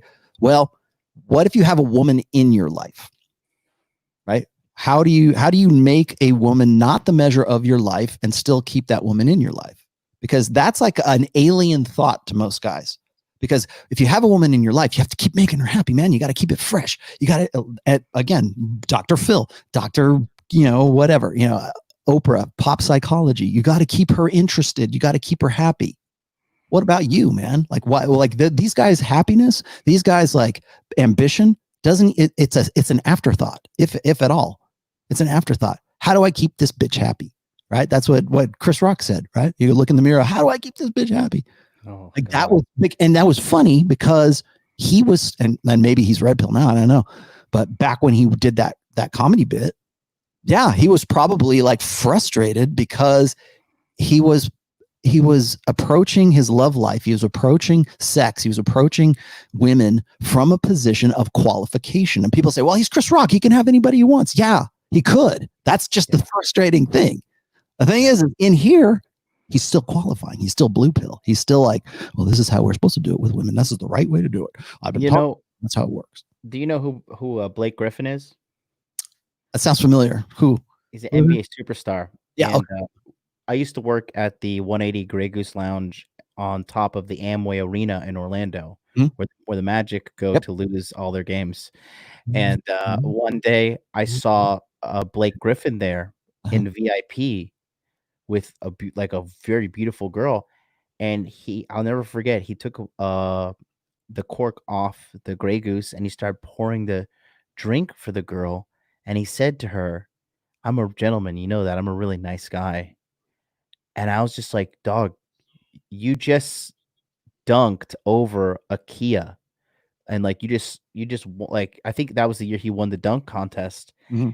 And I saw him cucking out for this girl, qualifying. I'm like, you are an NBA superstar. And lo and behold, now he's paying $100,000 a month in child support to some chick that finessed him hard. Yep. Let me get the rest of these. Moradrim Wind says, Rollo, your advice would be appreciated. How would you communicate your interest or any message in particular without being stamped as vulnerable, weak? It feels like anything becomes validation. I think you can approach action. Yeah, take action. Well, here's a good one. And man, I have not used this reference in a long time. In my book, and I wrote, this was an essay. I have a post called, Dijo sin hablar, or hablando, right? Which means speak without speaking. Mm-hmm. And like what you were just saying a minute ago, where like the dude comes over and like pours a drink and says, I'm a gentleman. I just want you to know that. Blah, blah, blah, blah, blah, blah, blah, blah. Right. He didn't have to do that. He could go pour her a drink and that's it. Not say a damn thing. Yeah. And that's, you know, that's one way to do it. Dijo sin hablando. That's what it was. I hope I'm saying that right. It's Spanish for like speak without speaking. Yeah. And I think a lot of guys think that they have to sell themselves. They have to like, everything has to be overt. And when I've talked about how men and women communicate differently, I usually focus on women because it's easy to, like, guys they're mystified by it. But when guys are speaking, it's always overt, and they think that that overtness is going to be appreciated by women. Women will not appreciate that. They will never appreciate the things that you do as a man. Women will never. They fundamentally lack the capacity to appreciate things that you do as a man for them that facilitates their reality. So, like to say, well, here, I'm going to look, remember when I poured that drink for you and I told you that I was a great guy, blah, blah, blah, blah, blah. Yeah. How many, if you're the dude that's laying on the sidewalk and the other guy walks away, it doesn't matter how many drinks you poured her or told you you're a great guy or no, if you're incompetent, and I'm using that as an extreme example, but if you're incompetent and her, at some point, her brainstem, her lizard brain says, this guy's not the guy for me. She'll abort your child. She'll be happy to take money off of you. She will forget all about you. Oh yeah. Because that's just that. Again, that's just raw, feral, Darwinistic, women's nature, and they have no reason not to revert to it now. So, and I don't mean that in like, oh, well, all women are evil. Get stay away from. No, understand what you're dealing with. I did a show with Pat Campbell once, and we were talking about like, can you trust women? At the end of the show, people going, well, can you trust them or can you not? And we're talking about trust. I said, you can trust women to be women. That's what you can trust. You could trust them to be women. Why would you need to, like, a lot of these questions I get from these guys, like, what is your need to, I need to trust a woman? Like, what do you need to trust her with? Yeah. Well, it's not what this guy's asking. I don't want to associate with this guy, but like, yeah, that's the thing is like that they want to ask, because the reason why most guys ask that is usually because they're already of the opinion that they can't, that you will never be able to trust. Like, I trust my wife, right? I trust my wife implicitly. And the minute like I'm turned into some drunk, unemployed asshat and she's out the door, like, if I'm sitting there bewildered, like, oh, I thought our love was going to see us through. If I'm still clinging to that idea and I think, oh, you can't trust any woman, that's my fault. That's on me. That's not on her. She's going to do what she's going to do. And in my state of mind right now, and as being as pragmatic and as rational as I possibly can be, if I turn into a loser, if I turn into an alcoholic, whatever, and I lose my job and blah, blah, everything everybody says, oh, Rollo, he's losing his job. If I did all of that, she'd have every right to leave. I'd be like, yeah, you're right.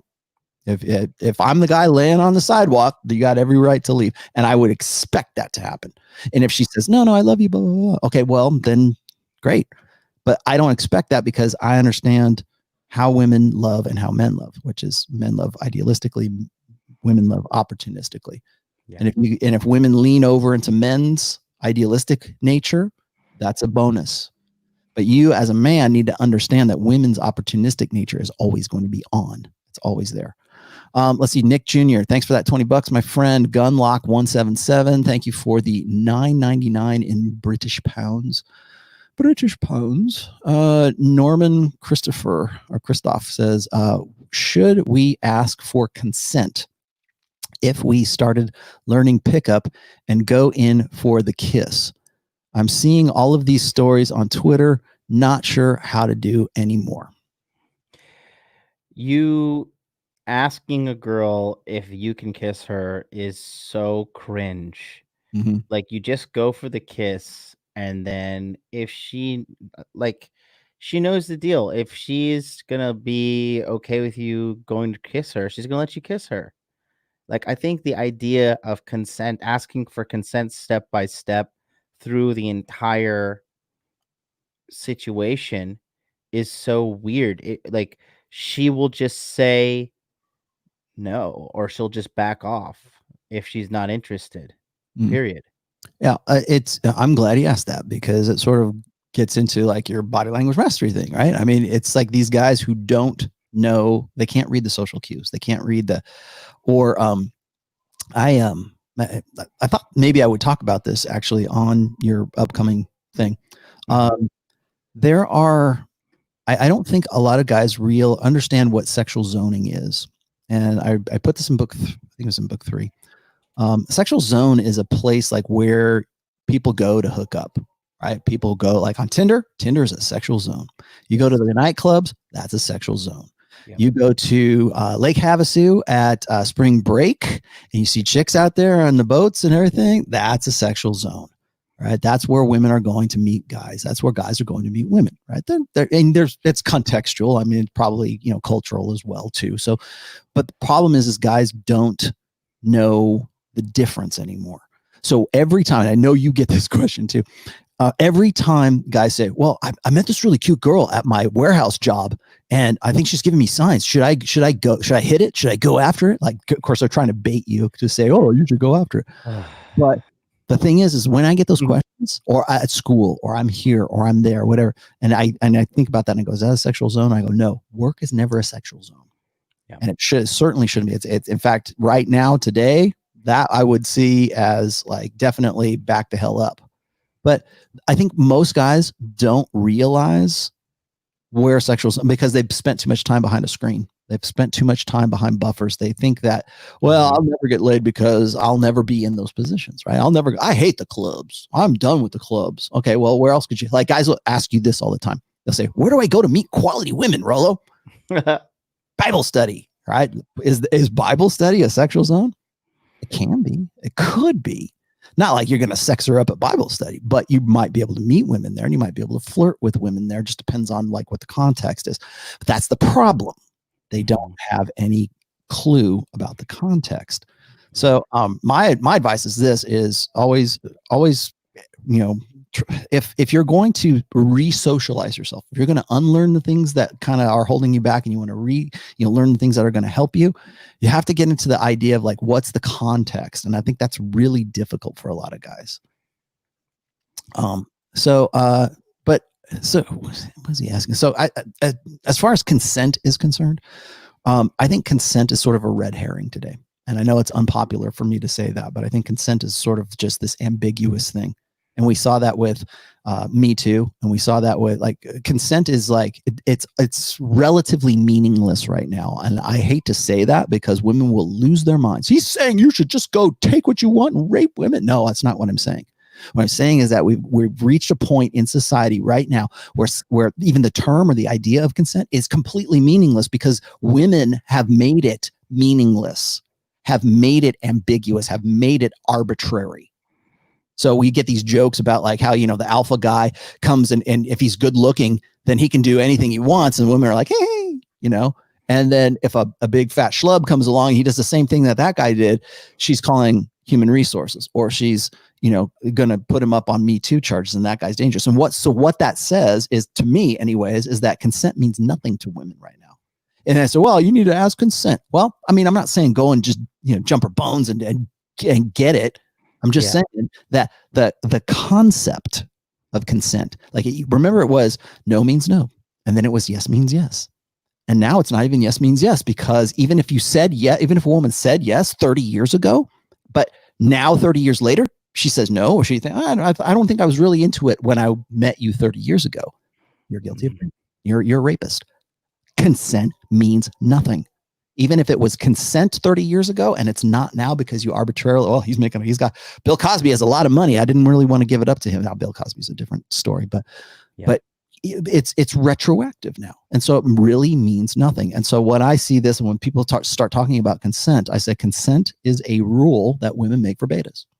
Yeah. That's you have to do all you got to. Here's another hoop for you to jump through. That the guy that I got with in Cancun in the foam cannon party, he didn't have to ask.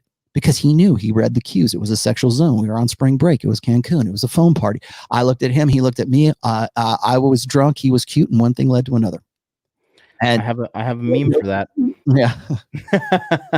Reading the cues. And most guys don't know how to do that anymore because they have not learned like inner social skills. Let's see.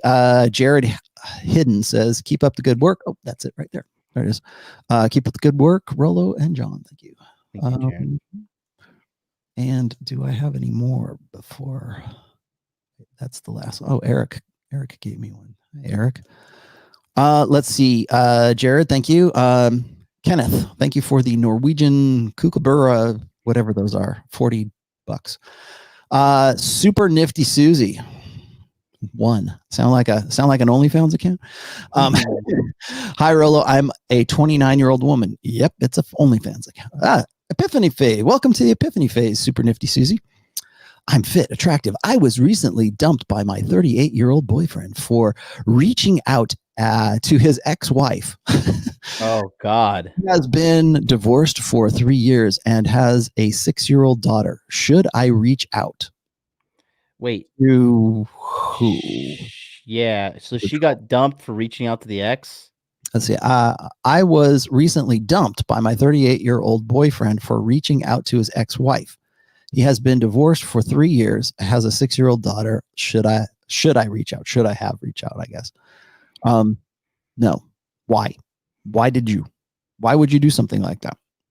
Got a 38-year-old dude. So let's see, there's about 10 years difference between you two already. He's already been through he's been through a phase of life that you haven't been through yet. And you're 29. So you are in your epiphany phase at this point. He probably seems like a good bet for you because you got to cash out of the casino before the party's over. I think it's funny that, the tables kind of turn right there, 29, like she's asking you the questions that the 20-year-old guys are asking you now. Yeah, exactly. Why though? I'm curious as to why you would for what? To reach out, like to pick the kid up from daycare? I don't know what's the point.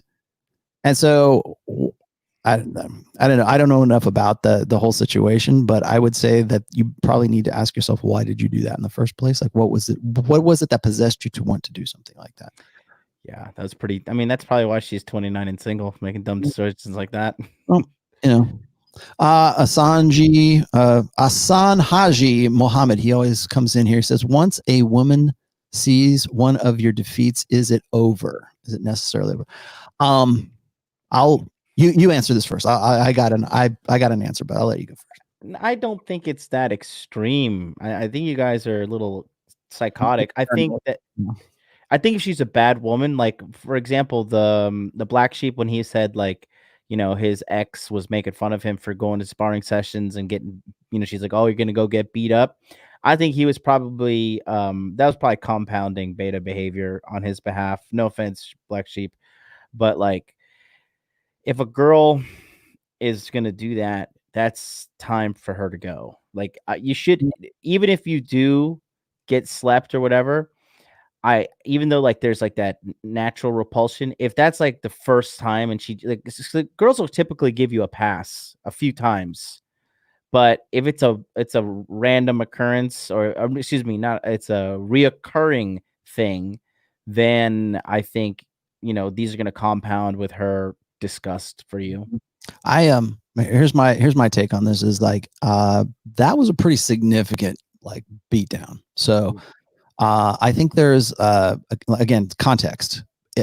Most guys, that doesn't happen to them. They get a series of little defeats, right? It's like death by 1,000 paper cuts. So it's like, well, he did this when he didn't. Maybe you're married to a Karen, right? Or maybe whatever, like he didn't turn down, like maybe at a restaurant, like he didn't send the food back, right? Mm-hmm. Or one of the things I wish I would have said this earlier. One of the comments in that Twitter thread with a guy who got knocked out on the sidewalk, one guy said that he probably got into that fight because she was mouthing off. Because she started it, she initiated the fight, and I don't know that because I can't tell from the video. But they reminded me of this other thing. Is there was this one series of video, maybe it was like 2 videos. It was this guy, and it seemed like it was very casual. Maybe it was a setup, I don't know. But it was this guy, and a black guy and a black woman, and they're driving around a car, and the woman is like driving. It's a video, and she's like honking the guy's horn at because the guy cut him off. He's like, what are you doing? That guy will probably get out and shoot us, that kind of thing. Like that's another aspect, I should say, of women's sort of false sense of security, is that they're with a guy and they'll take offense, like just because, and usually it's sort of like it's what's called, PUAs used to call this, let's you and him fight. And so what that woman will do is she'll instigate something either with another woman so that you will fight with her boyfriend, or it will be with a guy who is disrespecting her to see what you'll do. Like that's you want to talk about the ultimate shit test? That's a shit test. Is she will go and mess with a guy and say, with the expectation and mouthing off and escalating an inherently unsafe situation to see if her man will go and fight.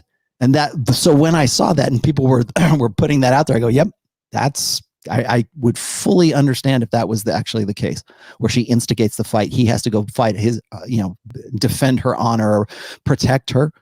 And sometimes women will do that. Like, I don't think he's the protector that I want him to be. Let's start some shit. And he gets knocked out. Well, I guess that's confirmation. Okay, I'm done. You can't protect me. You can't protect our kids. And basically, that again, feral Darwinistic evolution 101 right there. But yeah, women will instigate stuff just to see what your reaction will be. And that's kind of a really, for guys who are comfortable, guys who are betas, that puts you in a really dangerous position sometimes.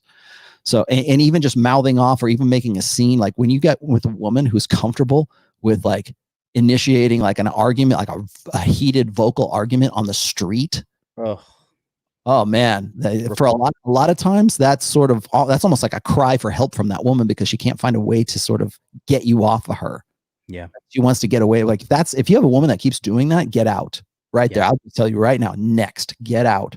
And that's usually like an escalation. That's like at the peak of the misery of the relationship. That doesn't happen day 1, day 2. It's usually a compounding effect. I saw Muhammad. I will say this. I've got a great post, and it's called "Up the Alpha," and it's always these little $2 posts that ask the really great questions. Go read that, because what I sort of put forth there is really an answer to your question. Like when a woman sees you as predominantly beta, is there any way to go to alpha? Is there any way to sort of man up? Is there any way for her to replace, like sort of say, well, maybe he's not what I thought he was? And I think you can do that, but you're fighting an uphill battle. So that's why I always say when you get into a relationship with a woman, the frame you go into that relationship with is the one that's going to stick with her the longest. And so guys will say, well, I was alpha when we got together and now I backslid and now I'm beta. How do I get back? Well, you have an uphill battle. Do you really want to get back is the next question. Because most guys they believe that if they just man up or they get angry or whatever, then that their women will suddenly magically respect them. And it's not that way. You'll look like an angry little pouty child when you do stuff like that, because her predominant impression of you is beta, and you're trying to be something you're not, right? That's why you have to gradually, you can't just like turn it on. You can't just read my book and go, okay, now I'm alpha, bitch, do what I say. That doesn't work.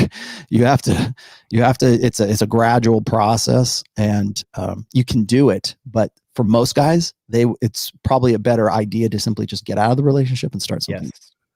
Yeah. A lot of guys try to just salvage garbage. Mm-hmm. And I mean, the reality is, like, why are you trying to what are you trying so hard to like repair a pretty garbage relationship anyways? You know what I mean? Like, why don't you just go and try to do something new? But a lot of these guys, they just have a scarcity mindset. A lot of these guys, they don't have confidence or game to go get another girl. Like, honestly, like let's be honest here. If Miss Tomassi was like, that's it, Rollo, I'm sick of you, I'm sick of the rational male, I'm done, right? Do you really think that you don't have what it takes? Like, you'll just that's it, you're gonna go full George Bruno and sit in a cabin and smoke pipes and cry on the internet? And half the reason for that is that I've really for the last 15 or so years, I've positioned myself, and not because I did this intentionally, but I'm in a position right now where that would not be a problem, right? A lot of guys, when it comes to like cheating, like a guy would say, oh, he cheats on his girlfriend or cheats on his wife, right? The problem most guys have when it comes to cheating is most guys like cheating requires two things. It requires opportunity and it requires a reason. Yep. So lots of guys, the 80% of guys, right? The 80%ers, they have a reason. They have no opportunity. Yeah. I have opportunity. I just don't have a reason. Yeah. Right? I don't want to cheat on my wife. I like my wife. I want to be with her. We have great sex. I'm completely cool with everything that's going on, right? But I have the opportunity. I've had the opportunity for the last 15, 16 years now. But I have no reason. Most guys have a reason. That's why they go visit hookers. That's why they go and pay Belle Delphine, whatever her name is, $9.99 for a bottle of bath water, right? That's what, because they don't have the opportunity. They buy the opportunity, because they see it as a transaction. But when it comes to those two things, like guys, it's either reason or it's opportunity. And rarely the guys who cheat, they have opportunity and they have a reason. Let's see. Super Nifty Susie again. She says, should childless women date divorced men with kids? Poor thing, man. Not doing any dating right now. Grasping at straws. Is this real? Is she real? I don't know. I have no idea. She came in again, so maybe she is. Chris Von Erich, I finally got to you. Most guys are looking for acceptance so much they turn into the very thing that women despise. Yes, they do. Declaration. Oh, well, let me see if I can catch that one. Did I get any more of these? Oh, I didn't get declaration. Declaration says, how do you recover from showing too much emotional vulnerability? You don't. You don't. And then because what will happen is your predominant personality is being like super touchy-feely, emotional, emo guy, right? Imagine going from like emo guy to being tough guy to being like stoic guy. And a lot of dudes do this and they think that that's going to like solve their problems. And it doesn't, because the predominant personality that woman expects from you, like your behavior, your thought patterns, the way you'll react to things. Like what's funny to me is when a woman has established you as sort of like emo guy, like the shit tests either stop or they change in nature, because you'll see this throughout if you're with a woman for a long time, the nature of her shit tests will change as you progress in your relationship. So if a woman gets with you and she's having real hot monkey sex with you, and then like you start living with her and you sign a lease and maybe you get married, I don't know, you whatever, you become a little bit more intimate and you become more like solidified, the shit tests will change. So can you go back from that? If you can, first of all, I don't think you would want to, but if you can, it is a gradual process. It doesn't happen like overnight. So yeah, you can go from being like sort of emo guy to stoic guy. But there has to be some sort of verification of that. There has to be some legitimacy to it. And most guys they can't manage it, because they'll go, okay, well, I guess I'm too emotional. I'm too beta. I got to start changing my ways. Well, if you do that, it's like women will go, what's up with him? What's wrong with him? He's behaving not in the way that I predict that he would be behaving. Super Nifty Susie one more time says his ex-wife is 40 years old. I feel like I'm freaking your counselor here. Is she? Is this real? Is this a real woman? I guess so. Can you send me a DM on Instagram? His ex-wife is 40 years old and never worked. He's 38 and she's 40. There's your problem right there. Wow. He said her marriage was miserable. Their marriage was miserable. Okay. So I'm deeply in love with him and I would like to be married to him. He owns $150,000 for their home and alimony. Okay. Well, the reason you want to get with him is you're 29 years old. So let's cut the bullshit here. Okay. That you're in your epiphany phase and he seems like a good deal. You got to cash out of the sexual marketplace and he's a proven commodity. At least probably to your brain, to your lizard brain, he's a proven commodity. He's the guy who has a kid already. He's already, like, a woman's already taken a chance with him, right? He's got let's see, mortgages and homes and alimony. And do you want to get involved in that? I would say, okay, here's some advice for women. No, you don't want to get involved with that. I mean, you might say, oh, I'm really in love with him. Yeah, okay, but why? It's time for some insight. Most women have a real tough, like for a solipsistic, like naturally solipsistic as women are, like insight is really tough for women. It's always external when it comes to like things that are problems for the internal. So the guy is just a piece of the movie that is your life, right? The guy or the woman, the 6-year-old, whatever, they're just like sort of accessories to this plot that is you. Mm-hmm. So the woman who's 40, the mortgages, the 6-year-old, the 38-year-old, those are actually human beings too. And they have their own motivations and they have their own needs and their own interests and everything else. But to you, they're just, oh, proof positive. He'd be a really great guy. It sounds like he already broke up with you. So this is a moot point. Let me keep going here.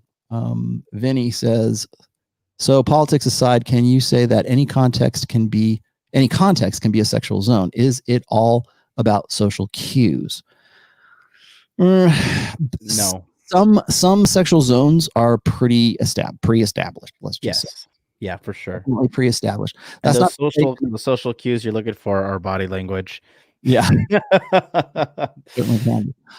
I would say this is Vinny is, as far as the environment is concerned, what I'm getting into when I talk about like sexual zones is guys getting confused that like work or school or wherever they are is a sexual zone. So yeah, I mean, you can make a case and say, well, I went to my Bible study and it's a singles Bible study or something like that. It's not really you're there to meet people, right? You're there to not necessarily flirt and have drinks, but like it's a sexual zone in that you might meet somebody in which you would be having sex with in the future at some point. Work is not one of those places. School is definitely not one of those places. And so people say, well, what about a frat party? What about, you can give me like context after context. And then what happens is by order of degree, you get to like, okay, well, I'm going to split hairs. What about a bookstore? Isn't that I was in Barnes and Noble and I found a girl. Well, okay, well, there might be the off chance that a woman sees you in a non-sexual zone and is interested in you. That could happen. Doesn't usually happen, but I'm laughing at Susie. She's sending you more money. Should I send him gifts to soften his heart? Why are we getting at? Oh man, should you send him gifts to soften his heart? So the fact that you said soften his heart leads me to believe, no, you shouldn't. Get out. Leave him alone. Let him come to you when he's ready. Get out. There you go. There's your $2 of advice. Get out. 2 words. You're already out. Why are we having this conversation? You said he's your ex.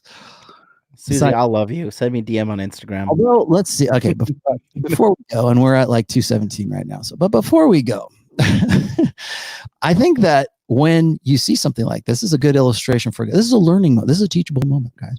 Mm-hmm. Woman is between 29 and 31 years old. That's the epiphany phase. That's when you get questions like this. That's when you get this level of interest. That's when you get it. Like, you're 29 years old. Aren't you like super hot? Aren't you on top of your game? You're not 31 yet. You're not all the way through your epiphany phase. Why is that an imperative at that point? Why is that something that like I don't know how much money she's just giving me, but like why $70? Why is that? Say it's an obsession, but why is that important? Because the priorities have changed, my friends. Remember what I said in book 2, which is preventive medicine. When a woman is at different phases of her maturity, and Susie is in her epiphany phase, 29 to 31. But would we be having this discussion if Susie was 23 years old?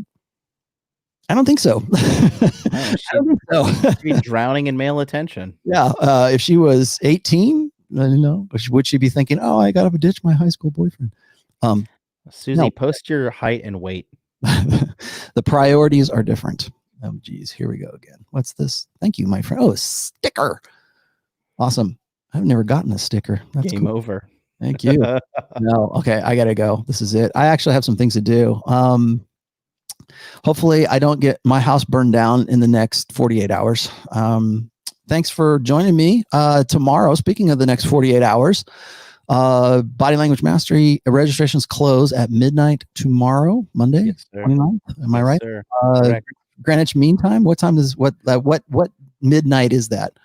What time zone is that? Japan? No, definitely not Japan. It's let's just go with PST. Okay. But yeah, it's been really successful. A lot of people have been going through your sign up link. 155 men have signed up so far. Wow. So me and Rollo just did a video the other day, and it's on his channel. Talk about body language. Click on Rollo's link, and you'll guys will be directly supporting him. I will put that in the chat right now. I put it earlier in the chat. And let's see. Susie says she's 5'5" and 130 pounds. Those are good measurements. Not too bad. Not It's bad. a little short for that weight class, but it's all right. Yeah. I just posted the link to, if you want to get in on body language mastery. I am going to be participating in this. Like I said, I might I don't want to talk about vulnerability, but I'll definitely be talking about we'll talk about sexual zones. You want to talk about that? We can do that for sure. I think a lot of guys need to learn to read women, learn to read social cues, learn to read environment as well. Your domain dependency, right?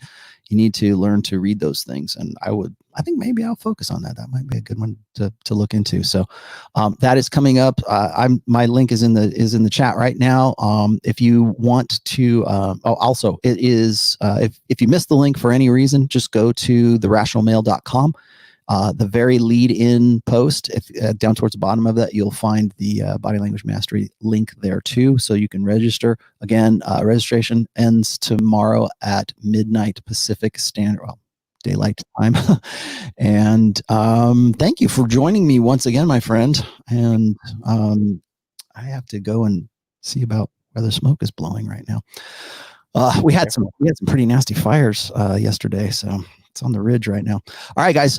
Thanks for joining me, and I will see you on Wednesday.